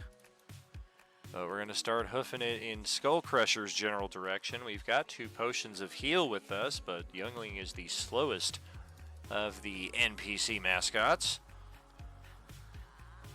Sting is likewise pretty much just rendered useless at this point. We're going to go up to the island and get high with everybody. Because there hasn't been a zombie, I think, since Ballard killed the last youth group zombie. No NPCs up there. Youngling is good. Astro's good. Bigby shrugs. Yep. Alright. Micah is not here. Grixalot is not here. Kelia is up next. Oh gosh, okay. Yeah, it's both good and bad that the turns fly as fast as they do. At least we've got enough people in position with the right resources to be hitting Vecna's AC and damage caps.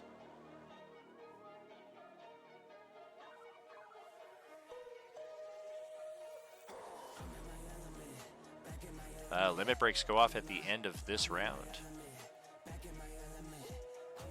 We may see his health go all the way to 0.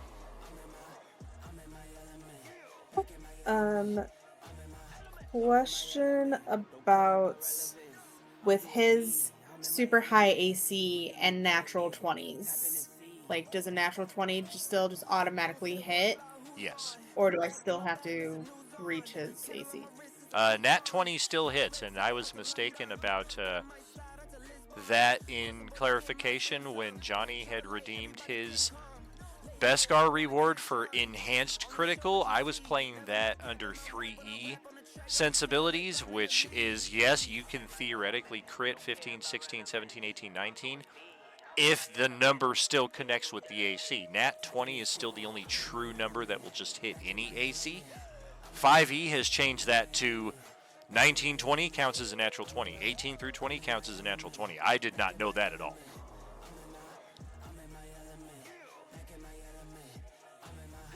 Understood. Okay. Because I'm pretty sure the only way she can do anything is if she uses natural 20s. And she has some to use. And we're hoping this is all over soon. So, I will Eldritch Blast. I'm gonna move a little bit closer first.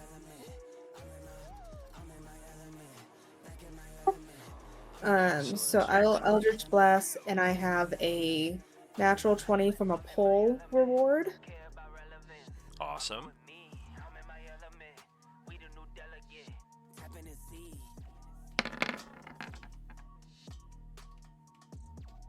Okay. Necrotic, of course, we are immune to. That's some damage, though. And then I have the plus D12 for all damage. Okay.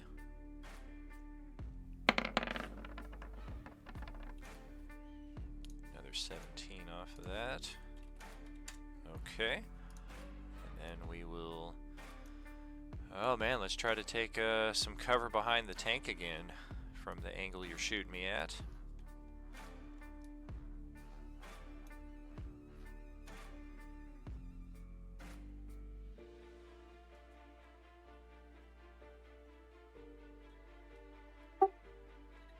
Well,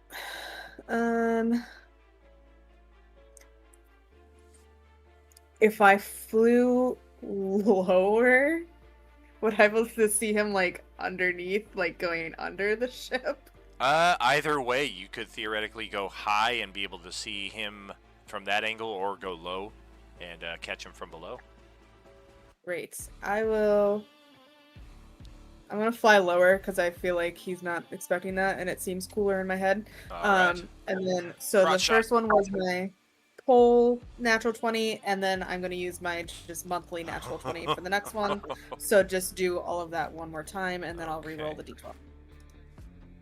Ouch.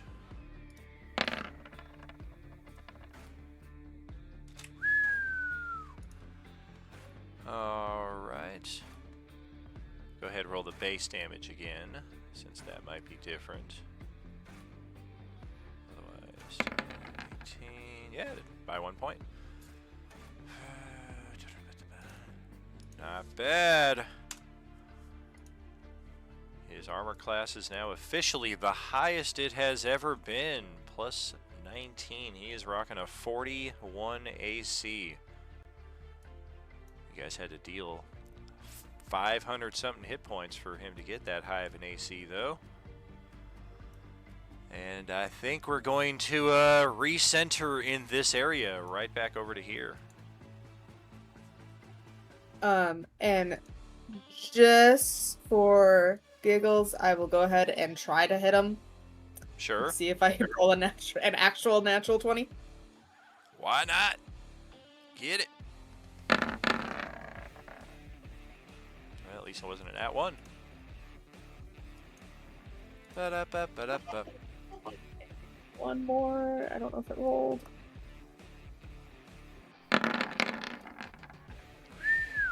Oh. Alright, that's my turn. Okay.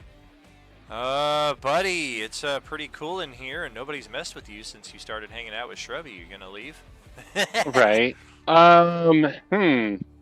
Yeah, because I don't think I could do a lot of damage to Vecna and just, shooting a sunbeam or something. A lot of my support spells are not really conducive right now, so yeah, he's going to use Druidcraft to create a small flame to light up his blunt and just kick back and lean up against Shrubby, and be like, dude, nature, finally, after all this time of running through cities and towns and and everything like that. Nature. In the middle of the astral, of all places. In the middle of the astral. Yep, that's it.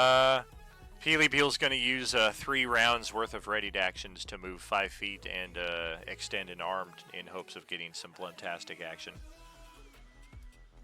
Oh yeah, Buddy hooks him up. Awesome. Fury is revived on the island. He is still maintaining position there. Nemeris is unfortunately the only character who has been permanently unmade as a result of today's actions.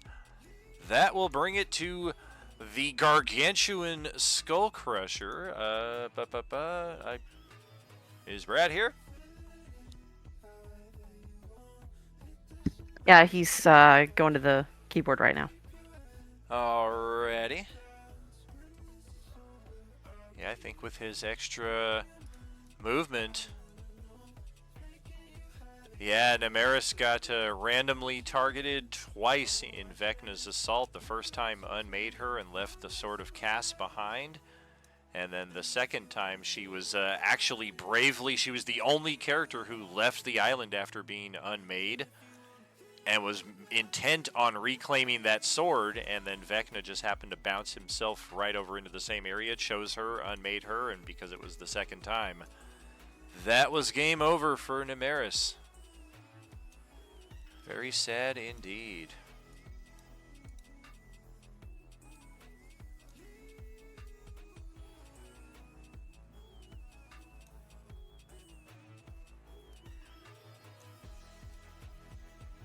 Yeah, Skull Crusher ought to be able to get to Vecna with his bonus 50 feet of movement. Wrong direction, damn it. Oh, just head on south. Occupy this giant zone right here because it's pretty much the only one you can with oh, don't crush me! Give me some room! Game over. Some room to breathe, please! Alright, go nuts, you giant motherfucker!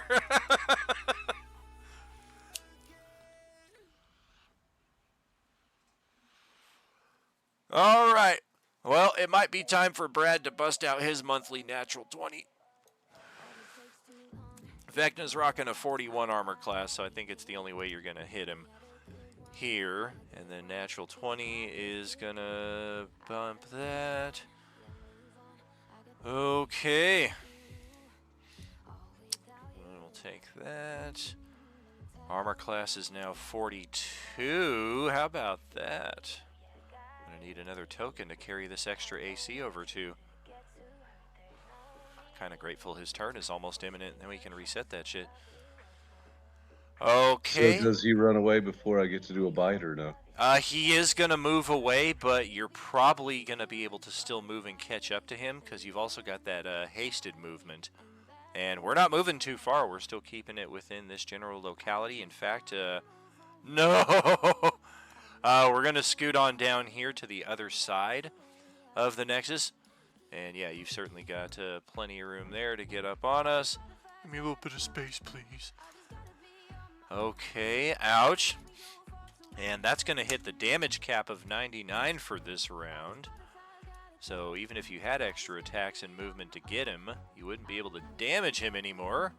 But 99 points of damage from Skull Crusher after he got gargantified. Action, bonus action, movement. Anything else for Skull Crusher there? So doing the roll for the critical natural 20 damage, it wouldn't matter because you hit the cap? Correct. But you asked for natural 20, I gave you one. All right, Yeah, that's you my did. turn. And you used your extra natural 20, so 2 of them. Very nice. We are out of legendary reactions, so it is Vale's turn. Yes, Vale was unmade and repositioned to the island. All negative and positive status conditions removed, and you are on your last life here, so use it hopefully cautiously. Oh, yeah. I was wondering where he went. So I was like looking at the last spot I remember him being. I'm like, where is he?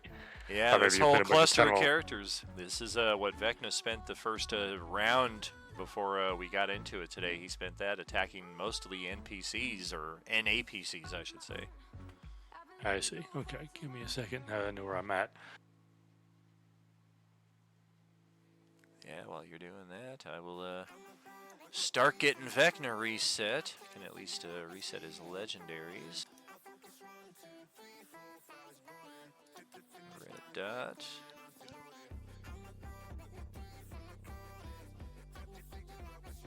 I will just remember he's at a 42 armor class, because that's a number I can remember.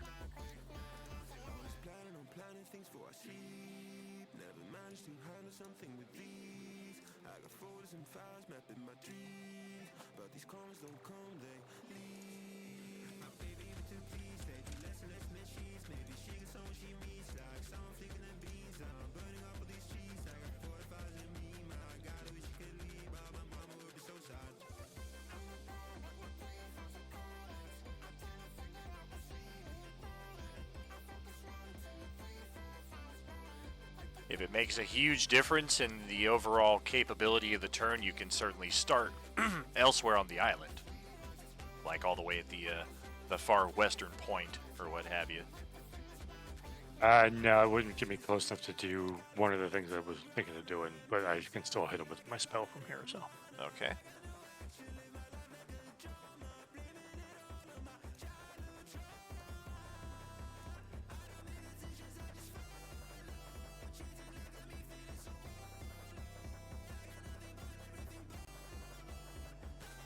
Ah, deck save, okay.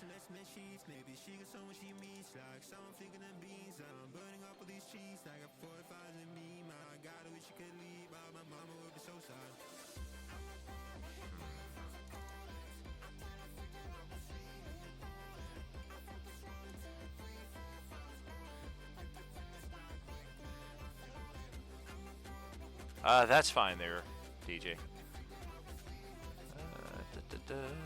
Oh, I lost track there. Deck save. Ah! A natural one! At least I got healed for 3 points. Thanks for that. Ah, yeah, I mentioned it.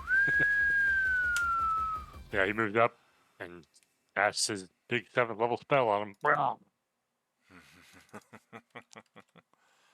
And then kind of braces. Oh boy, oh boy. That is another major threshold for Vecna's hit point value. Look at that sliver of red right there. How many hit points can he possibly have left? AC 42 retreats back to a 22. Legendary actions reset. And Vecna gets 1 die 4 plus 2 attacks. Another 6 unmakings. Wow, this may be his final turn. So we are gonna see what we can do to make it count. Hey, look, Tezka's right there. Let's unmake you again before you can get back into the field of play. 6 unmakings on Tezka. Just kidding.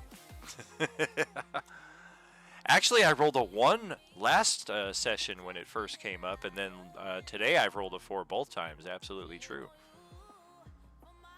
He cannot target anyone on the island, technically. I think,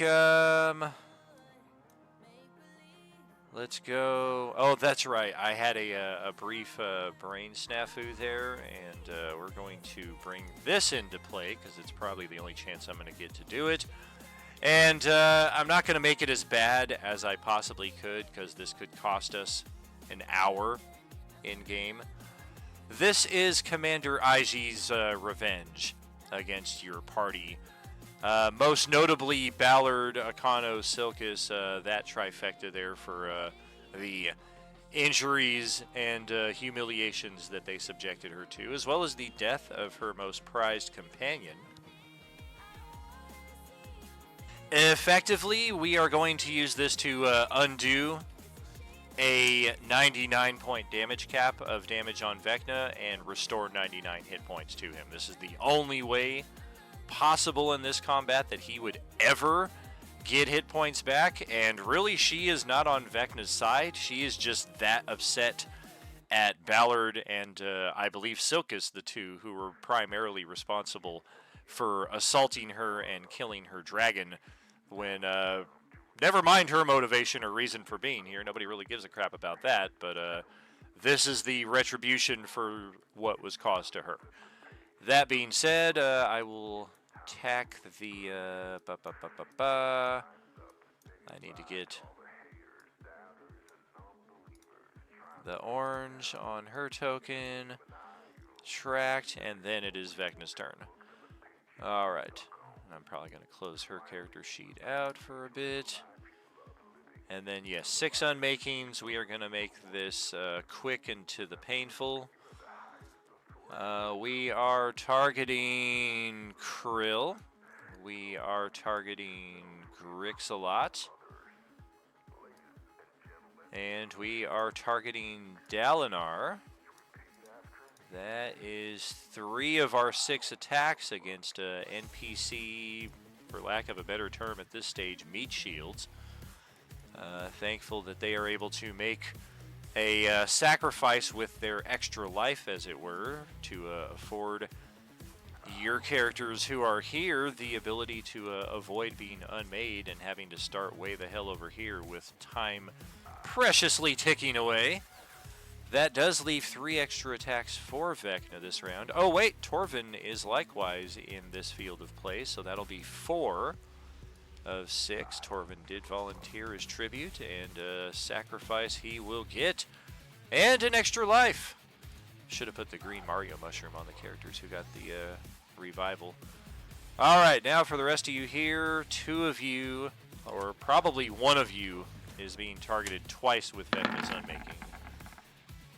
Number 12, it is not Matheson, it is not Fia, Akano, Zavara, Cast the Betrayer, Varys, Sahar, Ballard, Skullcrusher, Brix, Merlin, or Greydor. Ironically, it is the other NPC who I missed in the field of play. It is Phil, who is unmade, and that only takes 1 of our 2 remaining unmakings, given that he is NAPC status today. So we've got 1 more of these, actually, with a die 11 to choose our target. Who's it going to be? Number 6. Not Matheson, not Fia, not Akano, not Zavara, not Cass. It is Varys who gets targeted with Vecna's improved unmaking. There we go. Saving throws down the line. DC 30. So because I'm in Sahar has a +10. And because I have Vecna, I have a +2 to saving throw, so +12 saves. Beautiful. That ought to come very in handy right now. Yeah, don't count it. Okay. 1, 2, 3. +12 on each of these. Okay. I knew something like that was going to happen. First 2 and the last one not looking so hot. You are at a 27 for the strength, a 26 for the dex, and unfortunately a 21 for charisma. So unless you got a die 10 hero point and a lucky roll, you can't make that one. The other 2 you could probably make easily, or minimum difficulty. So I'll use 2 hero points. All right. You're looking for a 3 or better and a 4 or better. Excellent, excellent. Do you have a die 10 hero point? I didn't give too many of those out this campaign. I don't think I do. All right, so charisma is dropped to half. Otherwise, you made every save. That is all 6 of Vecna's attacks. And, oh boy, what is happening now? We've got, what is this, 4 limit breaks in a row to conduct. Tezka is up first and closest of all of the characters to be in position for this limit break, so let's see how this is going to go. I don't know if he's back, but DJ did say BRB. I am back. I forgot to type it in. Sorry All about right. that.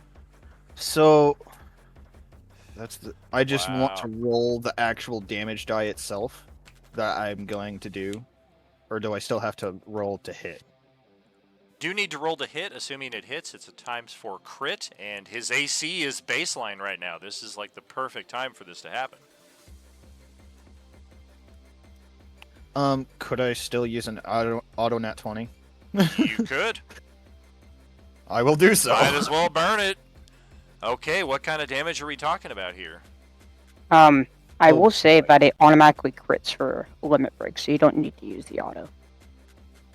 Yeah, I was gonna say limit breaks are I thought maybe I'm remembering the terminology wrong. I thought you still had to roll to attack, and assuming it did, it was an automatic ×4 crit. It was an automatic ×4 just off the breath, as far as I know. At this point, I mean, your guys' attack rolls, it's whatever. Go ahead and roll the The damage. only reason I was gonna say the only reason you might be thinking about roll to hit is because the first time someone used it, they used it against someone with a mirror image up, so they had to roll to see if they actually hit the correct one. Maybe. It is definitely something that I want to amend for the next campaign if I didn't include a roll to hit, because that is the intent. But at this stage, again, with his AC and your guys' attack bonuses, I'm not too worried about it. So, as far as I know, let's see. I don't have a block for this. I just have the numbers, so I'm gonna I'm gonna copy and paste what's in the Google Doc. That's what I have to roll. If you want, go ahead and roll, DJ, and I'll add up for you.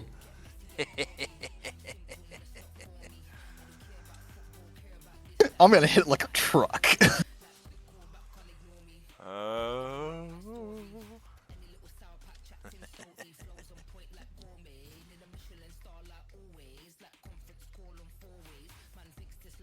So this is the D6s. Just a heads up, you don't have to roll them all separately. You can say roll 48 die 6 plus roll plus 3 die 10 plus 1 die 12 plus 98, and it will calculate all that. Okay. Well, I'm just using the advanced roller thing. Yeah, I got mine ready to take my turn. Beautiful. I like the optimization. I have it all copied. I'll just paste it, and that will be that. Excellent. Yeah, you got both of your characters already copied, Ari? I do. Thank you so much. Yeah, definitely worth going over the damage totals because we want to see how impressive they are and if we can break J-Man's record of 1481. And that was a total of 1,234. 2, 3, 4. Okay, well, I got news for you. That's Ballard. That's his hit points. I wish. Oh, my hit okay. points before you even plugged in the formula, I am sitting at 599. Oh, okay. Well, he did. He just dies. That's what you would think. Oh.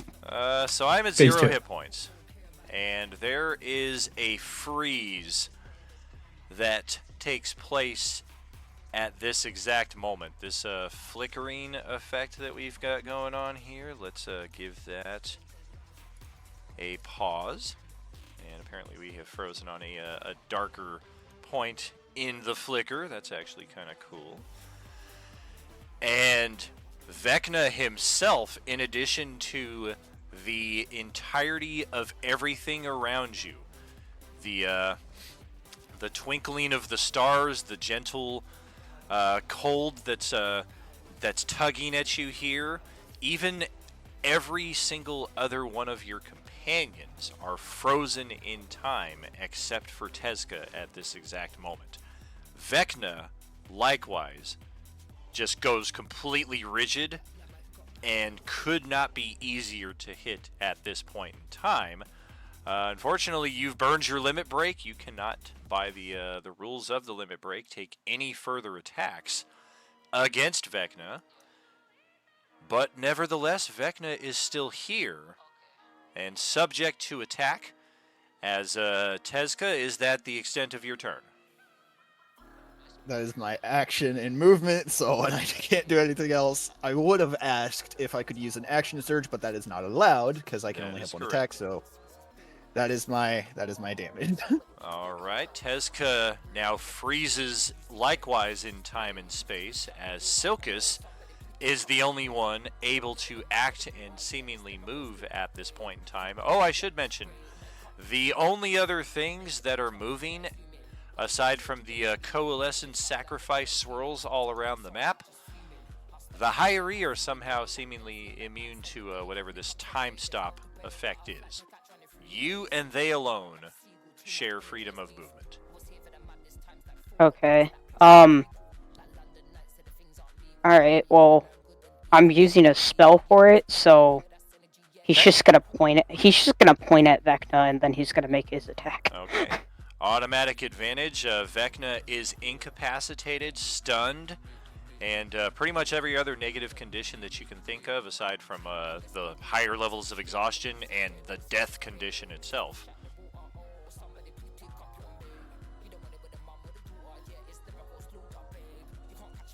Okay, that didn't populate I was gonna correctly say. at all. I was gonna say, where's the 1024? Yeah, that. What the fuck happened there?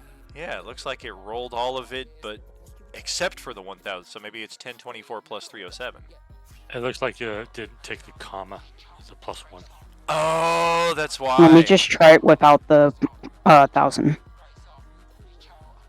Okay, yeah, it's just rolling. So it's the 307 plus 1000 plus right. the 1024. So it's correct. Yeah, so it's 1,300 and 31. Close, but not quite enough to surpass Sir Ricari's damage record. We are going to count one red track here on Vecna. And the instant that attack lands, you're a bit far away to be able to tell the precision of it. Silkus has a pretty good perception, though, yeah? I have a good perception, and I have true sight, yeah.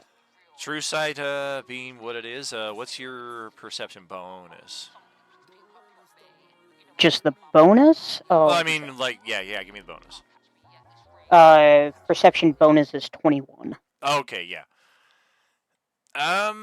You're pretty sure you just removed the undead template from Vecna. There is a very old, frail man who looks very much like what you imagined Vecna might have looked like when he was alive. Maybe this is his form before he underwent his Lich transformation, before he went through the full stages of undeath, as it were. But the attack certainly had an impact on him, just maybe not the one you were expecting. And again, by the rules of the limit break, that is your one attack this round. Anything else you want to do, though? I'm just going to stare at Cass. That would be my turn. Yeah, he is likewise frozen in place. He can't do anything. That will bring kill code as the only one who is unfrozen at this moment in time. That won't stop you from carrying Tawny Paw. It's just Tawny Paw probably won't remember the trip. Sweet. That'll be an interesting wake-up call. Huh, Yeah, where did they go? Whoa, why is Vecna right in my face? Oh, look at that. You're hanging out by the yellow maelstrom, too. Apropos.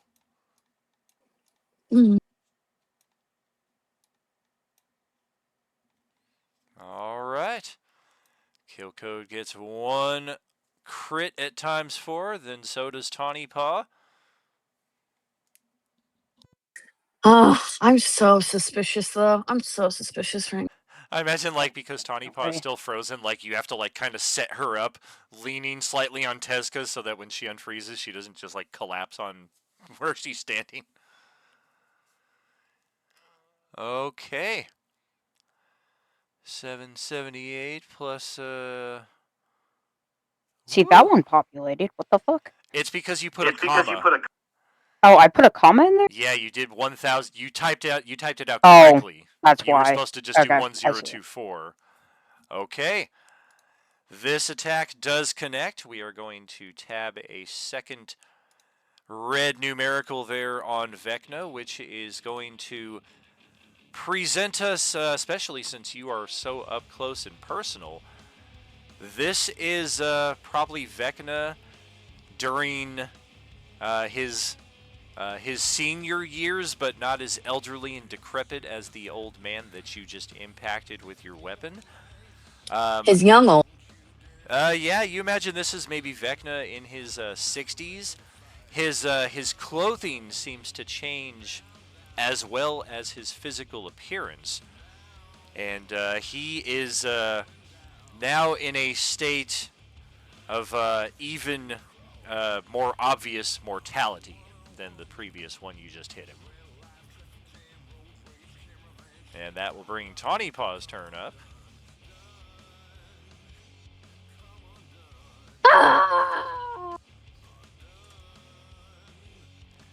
Johnny sees it immediately. That's it. Yeah. Yep. Mm-hmm. I know what's going on. That is it right there. Another successful strike. A third red tab on Vecna, which will pretty much bring him to his prime, as it were. Maybe his mid-40s or so. Clean shaven. Before losing the hand, before losing the eye. Could it be?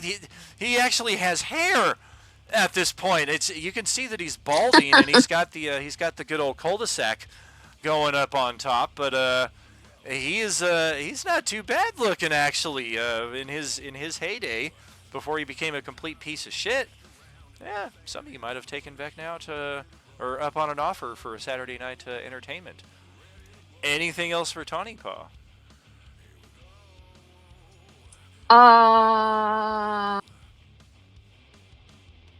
No. Right. Killcode and Tawny Paw return to the freeze. Sir Ricari is now the only one free of it, and I think you might be in a decent position to at least get in here and get some normalcy going on him.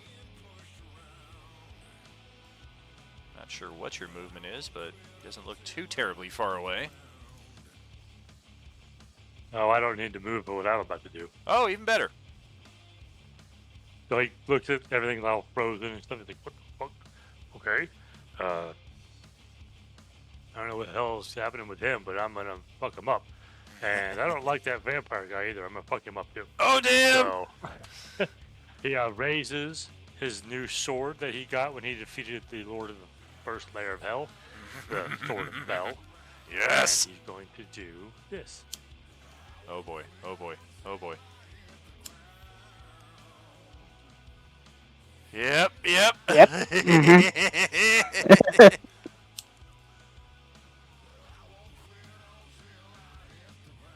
Oh dear. Ow.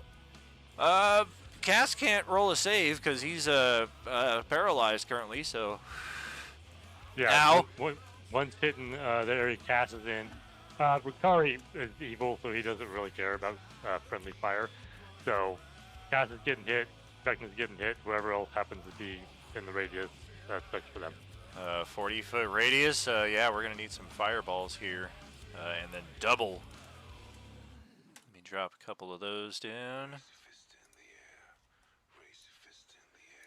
Fireball. He's basically gonna drop 2 in each spot, even though Oh, can Vecna be on fire?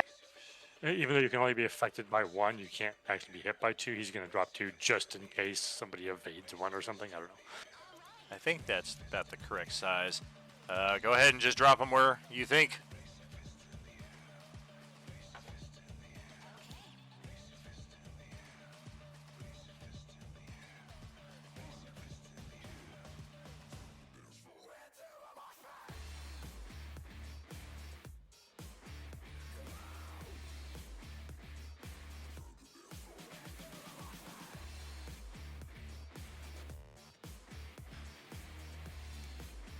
All right. So yeah, if you are in those zones, go ahead and roll saving throws. Yep, fire is okay for you. The bludgeoning damage might hurt a little bit. Oh, right, it's fire damage. Do they get dex saves if they can't move? Oh, that is correct. If you are, yeah, everybody fails this save because you are unable to move. So if you're immune to damage or resistant, that of course still applies, but you take the full damage of whatever else remains. Yeah, I ignore that Great Weapon Master 10, obviously. But. Correct, yeah. somehow after all of that, a sword falls in them. Ow! That's just insult to injury. All right, the result of that is another tick off of Vecna's bar here, and this brings him to a strapping young man in his early to mid-30s, quite well dressed, adorned with the kind of magic item surplus that you would expect of a 2E, 3E D&D character back before things like attunement existed. He's got rings on every hand. He's got 3 magic necklaces. He's got goggles, hat, robes, magic boots. He looks like a Morrowind character with just the glow that is coming off of him because, like, literally, you imagine his underwear even has some kind of magical enchantment on it. This is a guy with a sneer and a very cocky expression on his face. A mage who is very sure of himself and who has likely never had to taste the kind of humiliation and defeat that he is experiencing now, 1,000+ years later.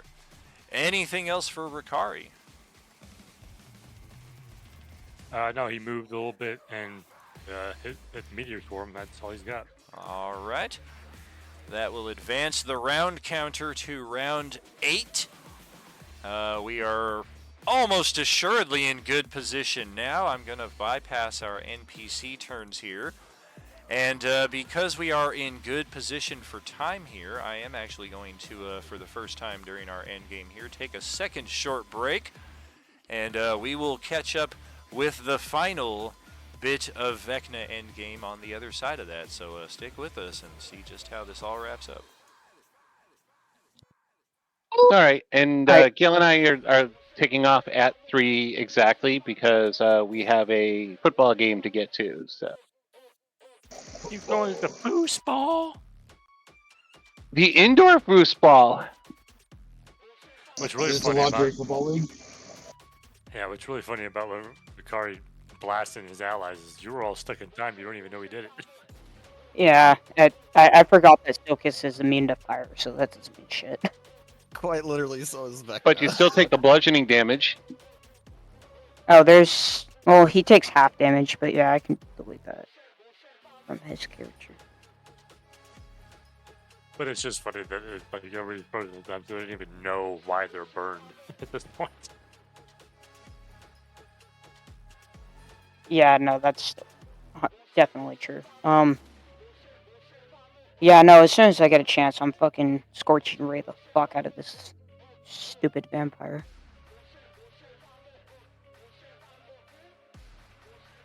He has a chunk of hit points because I guess he took all the damage, right?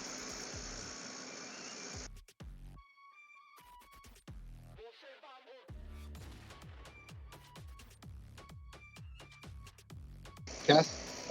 I don't know if he's immune to fire or anything like that, but He took damage. yeah. So did he take all damage, or did he have like a hit? I mean, his hit point bar went down. That's all we know. Yeah, just thinking what it is. Yes, we are killing baby Vecna. Quit complaining about it. I wasn't complaining. I'm just commentating. We are baby Hitler in this shit, okay? And we have enough That's evil true. characters here that would actually kill a baby. So, I mean... Yeah, there are multiple of us, including, like, well, 2 out of 3 of my characters that would not give a fuck.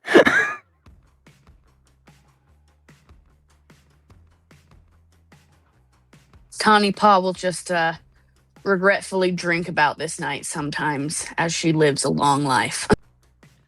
Yeah, Manuel or Kill our Code buddy would also not be able to doesn't- kill a baby. Tawny's gonna drink as she watches her teammate smash a baby in the face 3 times with a stick and then punch it 3 more times. Yep. And just keep, like, she's just gonna slowly raise the glass up and just, like, take a long sip, not really looking at anything, and just put it back down.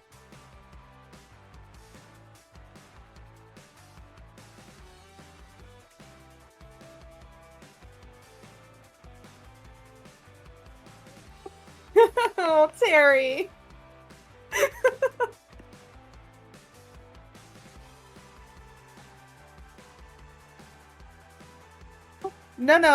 No, Justin, no.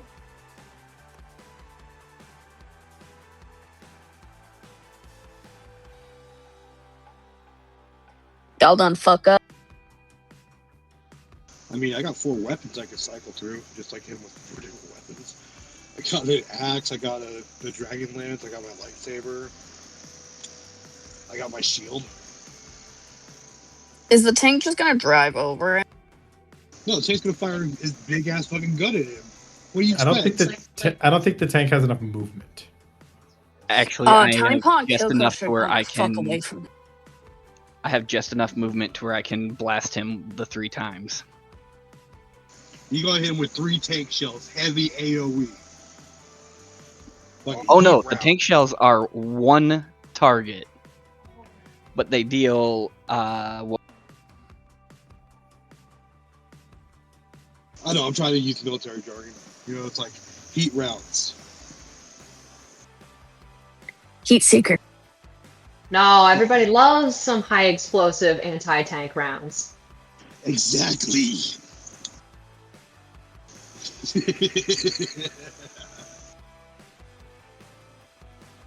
Tiny Pond Kyoko really regret that they're still standing next to Vecna. The worst case scenario, you're just gonna get some blood and guts spilled all over you. It's alright. I don't care about that. We're just getting fucking splash attack, which is totally fine. Keep doing it. They're just No. getting way. You don't get. He's Benjamin Button to me. You're gonna have baby chunks and blood on you. I'm just imagining a bunch of us that don't give a shit clustered around baby Vecna, curb stomping him into paste. If anybody has Pretty much. Revivify, Peelin is still down. And I remember. Oh, I thought you were gonna so, say if so we long had ago. Revivify. I thought you were gonna say if we had Revivify, revive Vecna, and then stomp him again. And I remember so That is long enough. ago when characters were being created and evil characters were not supposed to be allowed, and yet here we are. Well, I mean, a lot of us are chaotic neutral, not specifically evil. I am not evil. I am a war machine. There is a difference between being evil to, like, we're not robbing his candy. We're Killing a baby is evil.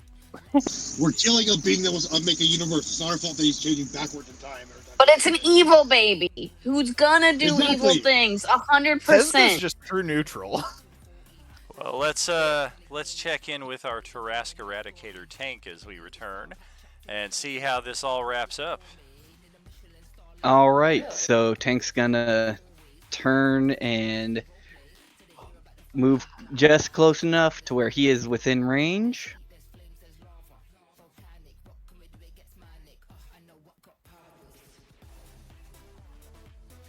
And he is gonna send 3 shells right at Vecna. All right. He's probably like, "Wow, watch it."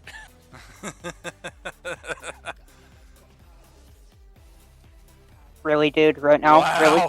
Well, thank goodness you get advantage because he can't frickin' do anything, and those will all connect. And the end result is another red tick onto his bar right there, which phases him down to a man in his 20s, not very dissimilar from the one in his 30s. He was aging pretty well at this point in time, and there's not a whole lot of difference between Vecna in his mid-20s and Vecna in his mid-30s. Vecna, what's your skincare routine? Everyone is still frozen, correct. Is that it for our tank? That is it. That would bring Peely, then Rochelle, then Cedar. Commander Iji is the next to activate. That's interesting. She is over here, and she is witnessing the scenario from her perspective, slightly outside of the zone, and she doesn't like what she's seen, so we're actually going to hustle 80 feet in this direction, away from whatever the end may happen to be. And that will bring Himera up to the top of the turn order. Where is our friend here? Way down in the southwest region. Yeah, it's me. So I'm going to move and let's see, I'll go over here.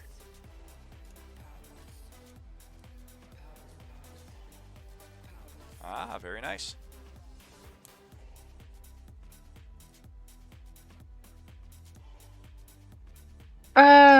Yeah, let's see. Plenty of room. Yeah, I can thread that needle. And I am going to do another 4th level guiding bolt.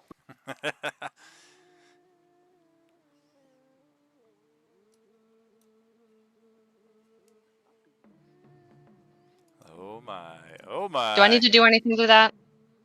You do not.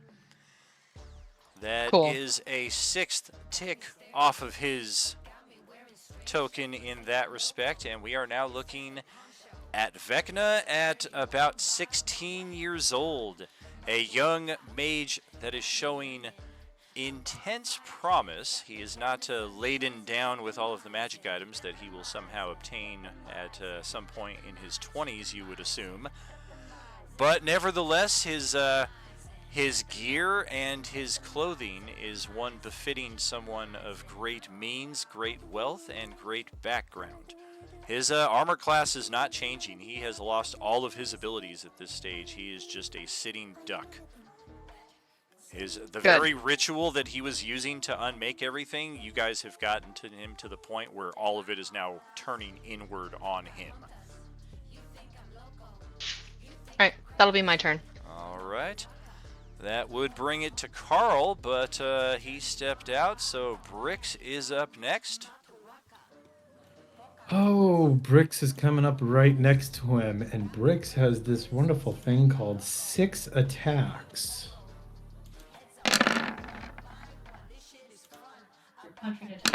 2, 3.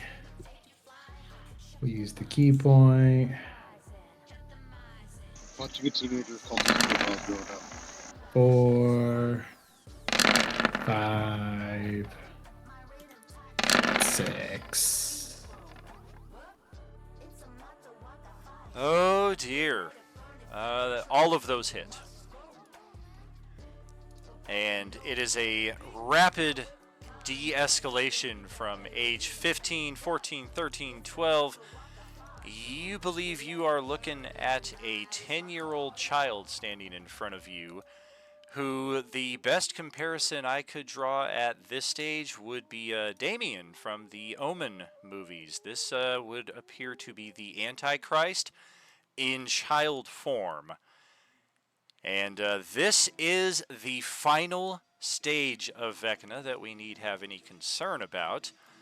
This is the origin of his evil path in life at about this point in his existence. And that is the 7th successful hit on him, which will bring it to Sahar for her next turn. Right. Sahar is moving in, taking up the spot right next to in between Tawny and Killcode, and she's got no mercy for a source of evil like this. Nor should anyone. I could certainly see if we brought the age down younger than this, but I intentionally stopped it at this point and made the correlation that I did specifically to avoid any hesitant or hesitations at this final crucial moment. And that is the 8th final attack. He will not discover this until the unfreeze happens, which is pretty much instantaneously upon this moment. And I don't think anyone has been close enough. Yeah, nobody has been close enough to notice exactly what's going on with Merlin at this exact moment. But with each successful strike and unmaking of Vecna at different phases in time, the Rod of 7 Parts has been also unmade. Each attack has destroyed 1 gem of that artifact at the same time as destroying attacks on Vecna.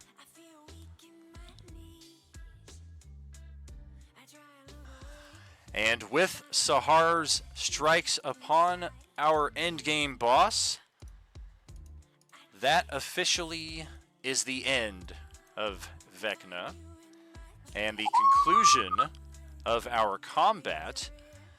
There is a sense, kind of like at the end of Spider-Man No Way Home, when they have successfully helped or defeated all of the villains, and they realize that whatever multiversal coalescence conglomeration has taken effect is coming to an end. Likewise, our characters here in the field of battle now realize we have decoalesced the multiverse. The ritual that began long ago with Zastam and Acererak, and later involved the Vampire Lord Strahd. Of course, all of that being orchestrated and manifested by Vecna himself.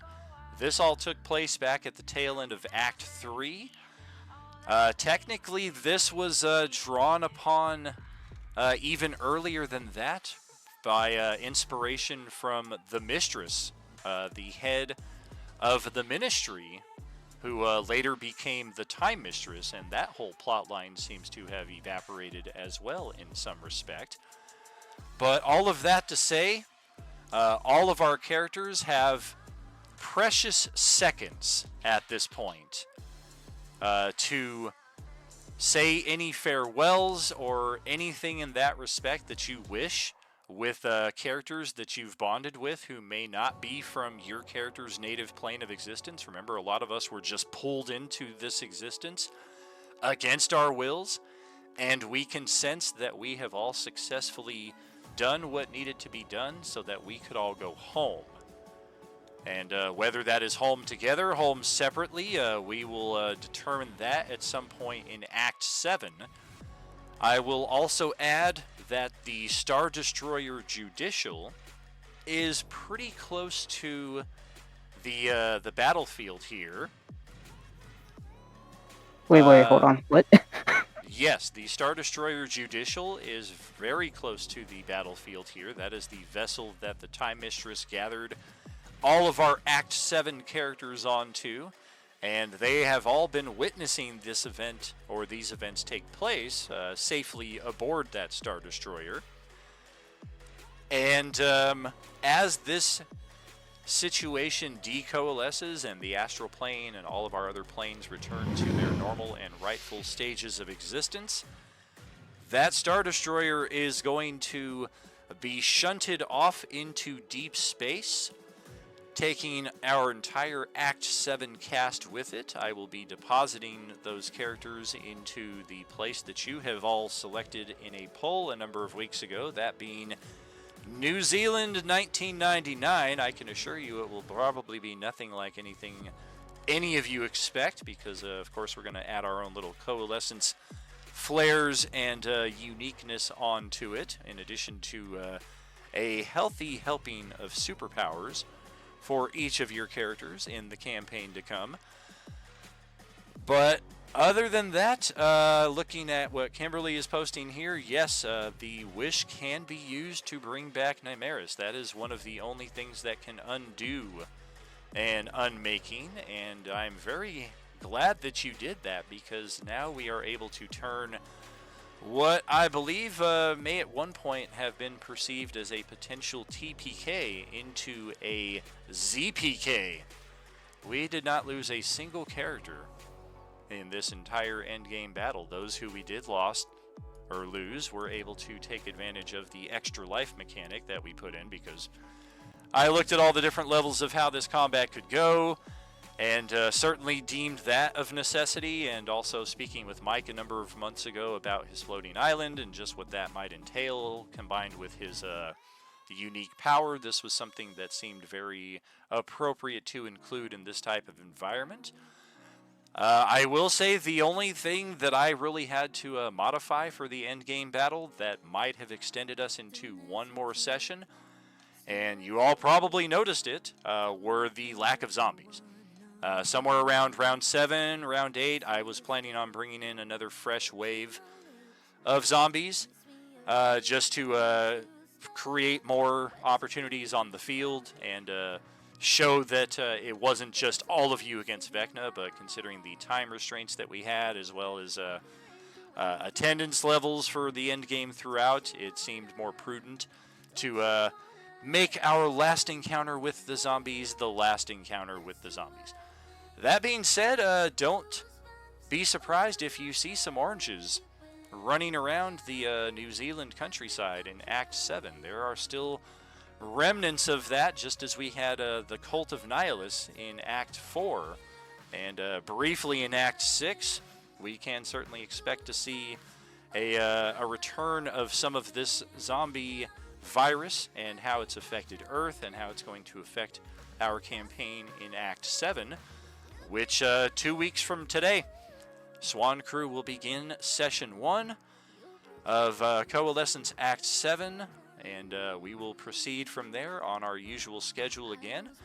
Thank you to each of you for attending, participating in whatever respect that looked like, whether you were here every session, whether it was every other session, whether it was just a couple out of the 6. Each person was integral in this entire process, I believe, if even for no other purpose than to provide defense for some of our other characters who were able to be a bit more offensively focused. Looks like my mouse is dying too. Stuff's happening here in Streamland. Thank you so much for the cheers there, friends. We do appreciate you. But yes, that is officially a wrap on Coalescence Act 6. With any time remaining for your characters, I will pass it over to you to discuss any role play or what have you in that respect. Of course, out of game thoughts, memories, things of that nature. We did that already to an extent as it pertains to the overall campaign, but focused on the endgame experience itself, of course. Interested in any feedback in that respect, and then we will go ahead and close out and catch up with you for for Coalescence Act 7, 14 days from today. I do want to just say, as of right now, Lost Dice game is closed. No more rolling dice until I reopen it, please. Yes, indeed. Well done. Thank you.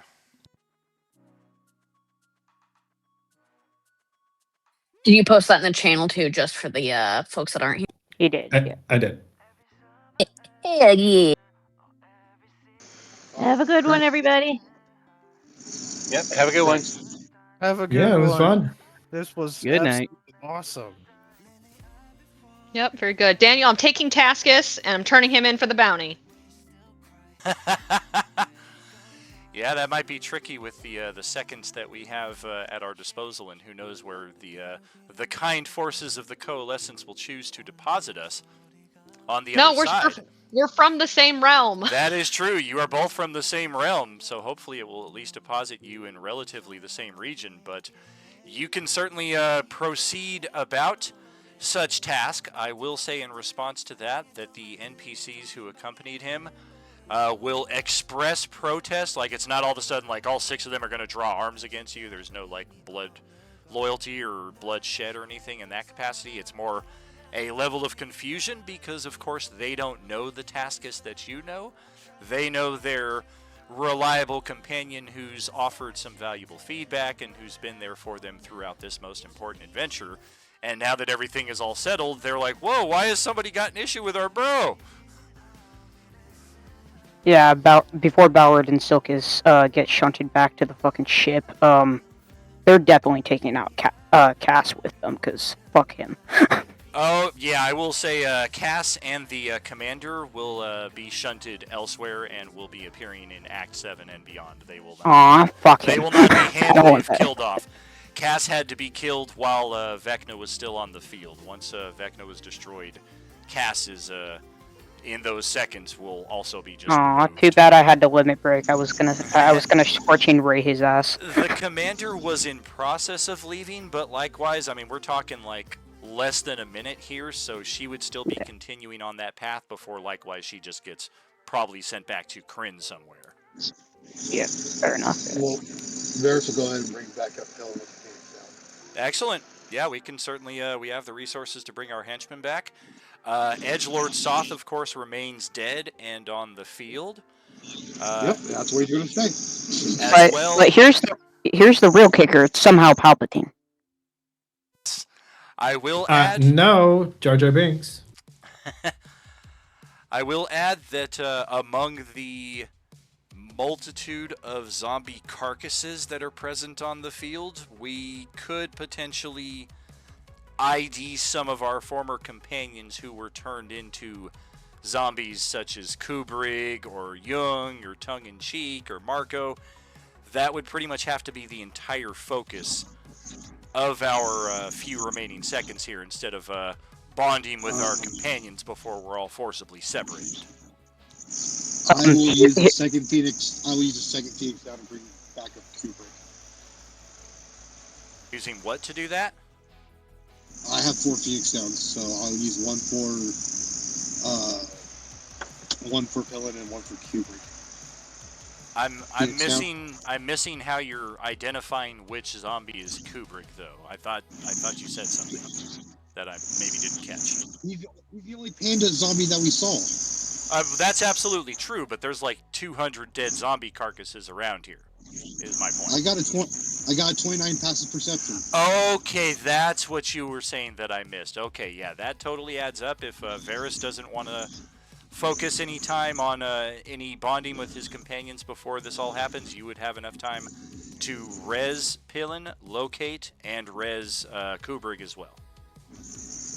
They already know that I care about them. It's all right. That's fine. I just have one question. Does my staff have anything to say? We fucking did it, bitch! There we go. I could ask my sentient item the same question. We did it, motherfucker. So Daniel, this is where you revealed that the Schwarzen sword is actually the main villain? The Schwarzen sword. Well, we can introduce the Schwartz now? What I can say is the Time Mistress is not our big bad going forward. This it'll probably take a long while to get into the sequel trilogy, but we've seen our last of the Time Mistress. She is played out. She basically had too similar of a endgame motivation as Nihilus and Vecna, and I didn't think that we needed to go down that route a third time. Somebody that wants to do this big thing to the multiverse, and we've all got to come together to stop it. Like, Nihilus and Vecna were similar but yet very different in their aims, which felt good enough to roll with. But when I looked at the Time Mistress coming into this battle, I'm like, she's pretty much served her purpose. She's gotten us where we needed to go. She's gotten the plot where I wanted it to go. And as far as who our big bad is for episodes 7 and beyond, that is may take a while to sort out, getting into the next stage of the campaign. Got you. So it's going to be Zerend. Gotcha. Is it going to be who? No, it's going to be Kangaroo Jack. It's going to be Zerend, the person who took out the Time Zerend. Mistress. Yeah, Zerend. is incapacitated at the end stage of this this battle right here. I like your little artwork there, Ari. Very nice. Yeah. So, any other questions, comments? There are things I might be able to answer without giving away too much of the future. Just out of game, if you have a timeline on when the backgrounds and character creation stuff will start. We're going to start rolling superpowers at some point either today or tomorrow. Alright, cool. And those may have some final influence on the backgrounds and the paths that I've created in that respect. Otherwise, I've got an insanely busy work week ahead of me, so I'm going to try to facilitate some of that throughout our evenings ahead. But it may be more towards the later part of this coming week than the early part like I had initially hoped. Where did the sacrificed folks go? They did not go anywhere. They literally sacrificed their existence, their life force, to restabilize the realms that were in threat of being too clashed together that it was just going to cause a premature end to everything, even beyond what Vecna was trying to do. This was a very real danger from having too many realms existing in the same time and place at the same time and place. And after so long of that process had gone, there was either a very negative effect that was going to affect that table going forward, or some positive benefits that would result as one character sacrificed themselves. Like each table had a sacrifice, and the player who did that was able to choose benefits that went to the rest of the players at that table. So it served not only a storyline progression, but also some mechanical benefit, because willfully losing a character is, of course, never an easy choice. Losing one accidentally sometimes through some bad dice rolls, 5e tends to make accommodations that you can easily recover from that kind of stuff. Man. Do I dare? Do I dare? Do I dare? I do not dare. I will post this rather than announce it. Yeah, no, you know I'm excited for the thing you told me about, so we'll see. Very interesting, yes indeed. Yeah, there will be some campaign themes, I will say, just like we've had at the previous tables and throughout the previous campaigns. This campaign will likewise have its own theme that separates it from others, both narratively and mechanically. And mechanically, I think, is perhaps one of the biggest ones that we will ever experience here at our tabletop. But likewise, when I create these unique elements, one example I'll give you is enemies that are constantly draining your exhaustion when exhaustion recovery mechanics are hard to come by. We have to increase the frequency of potions of vitality. We need to create expendable items like Coca-Cola. If death is going to be a more severe factor with the number of zombies going around and we don't want to overtax our clerics and paladins, we need consumable items that can revivify, hence the Phoenix Down. If we're going to be ability draining, etc., we need wildflower tonics. So similar things in that nature with Act 6. We're going to have some unique themes that I will, of course, introduce homebrew consumables or other things of that nature, so that we're able to properly counter in a system that doesn't always have readily available resources in that regard. But there is still the big mechanical change I will probably announce in the coming week, because that is going to have a severe and huge impact on character creation. I know it's going to change how a lot of people view crafting their characters and possibly even what class they choose to go with. Well, anything else, friends? Anything else I can answer for you, or any other comments before we close out? I'm gonna go get a shower. We're good. Excellent. That's all of it. I will say Yep, I one think we're extra good. bit. I had hoped that this would go 7 sessions, because 7 is the theme with Vecna. The Rod of 7 Parts, that was a huge theme throughout. I had hoped it would take us 7 sessions to get through it. 7 attacks to get him to his final form before the final attack would just finally unmake his form and reset the coalescence. So a lot of themes with the number 7 there as it pertained to Vecna. That's why I wanted to have one more mass zombie encounter, which for sure would have extended us into one more session, if for no other reason than the time it took to do that. I will say this is the second time at an endgame battle where I was literally 2 or 3 ticks away from being the one to kill him. 2 or 3 away from what? Being the killing blow. That was my favorite part, is not knowing how the time was going to line up in that respect. I didn't even scroll down the first part of the turn order because I knew we were at 4 coming into the next round. I was like, well, whoever the third character is going to set it to 7, and then whoever the next one is getting the killing blow. And it wasn't until I scrolled and was like, okay, it's Johnny, then Sarah, and then Diego's not here, and then it's Sarah, then Johnny, and then it's Sarah again. So I knew immediately coming into that moment, I was like, all right, it's going to be Sahar. That's getting the final blow. Very close. It could have just as easily been Manuel if we'd been one more tick off in that respect. I'm 2 for 2 on boss finishing blows so far. Yeah. Because Hemera killed a Paternalia. Yeah, one with each character. Those some bragging rights right there. I'm still mad at you for that. You also got Strahd. I'm just good at like getting the. Technically, I did also Daylight Strahd Mist Form out of the sky. Sure. So, wow. 3 Yeah, that victories. was I watched that one. Yeah. Yeah. He was at like 500 hit points when I was just like, you know what? Let's just crit this thing. Ricari's got the high score on damage there at 1481. Very I think solid Ballard number was there. just below him. I still think I like to take credit for stopping Strahd from casting a new wave of orange across the whole game. Oh, yes, very true. That was a very real danger at the end of Act 5, was more intense encounters with zombies that could have prevented us from even being able to achieve locating those rods, pieces of the rod, I should say.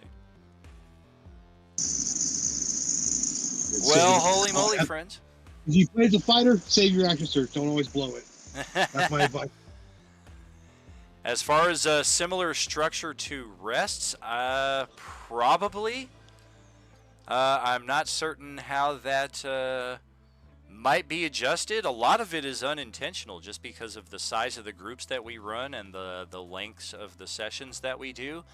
I feel like if we wanted to use the rest mechanic more frequently, we'd have to have like 5-hour sessions so that I could tax more of your resources in the time span that we have to play. So in general, it tends to be like every 4 to 6 sessions you get a long rest. But yeah, crafting mechanics with 24 rules, I am unfamiliar with all of that. I just really know a lot about the bastions, which I do plan on bringing one of those in. But it's going to be more of a centralized base. We're not going to have all of our different parties grouped into 2s or 1s because we're playing with a 5-party system this time. I don't want to have one table out on their own. So we're going to have like a central base where all 5 of the parties operate out of. Hopefully that'll kind of build a little more camaraderie between all the tables, but we'll see how that rolls. Otherwise, we are back in 2 weeks. That's what I was starting to check here in our seating info channel. What in the Hyrie is happening now? Yes, the Hyrie had a very interesting and prominent role throughout Vecna Endgame VI, and it does appear that they are going to likewise have an immediate role to play coming into Act 7. Who'da thunk it? That these mysterious energy creatures, which if you know a lot about the Enemir lore, they are souls of the past who have been unable to progress to the next stage of existence. So they manifest as these weird, distorted, disjoined, amorphous balls of energy that can really take any kind of shape and size, and their pure intention is to seemingly exhaust other living creatures to a state much like themselves. We'll see just how that ties into Act 7 coming up in 14 days. In the meantime, friends, thanks so much for joining us here today. Thanks for participating. Thanks for that hype train earlier. We will catch you very soon. It's true, we say it all the time, and we'll say it again at the end of session 377 in 2 weeks. There is no RU without you. Have a good one, friends. Have a good night, y'all. Bye, everybody. Session. See ya. You are alone. Maybe I can help you. I am Boba Fett.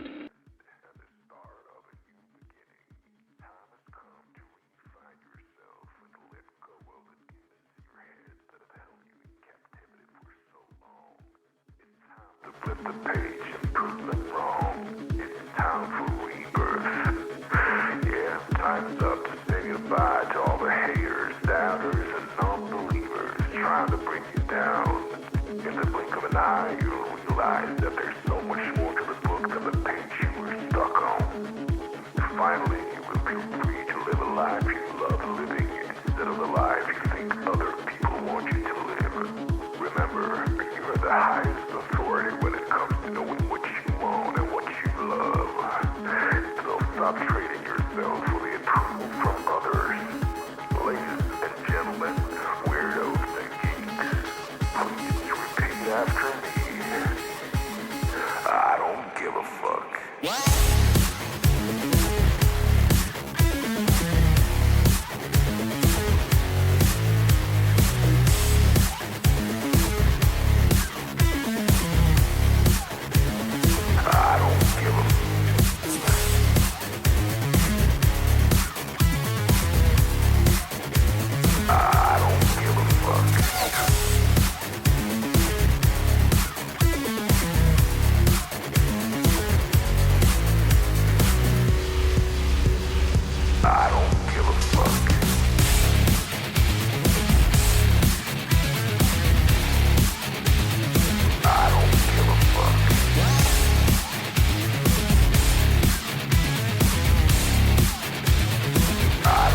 stop listening to others and own your decisions. People will always tell you what to do, people how to live. So let's create space for what matters most to you. You'll be glad you did. Now start claiming your time and your mental well-being by saying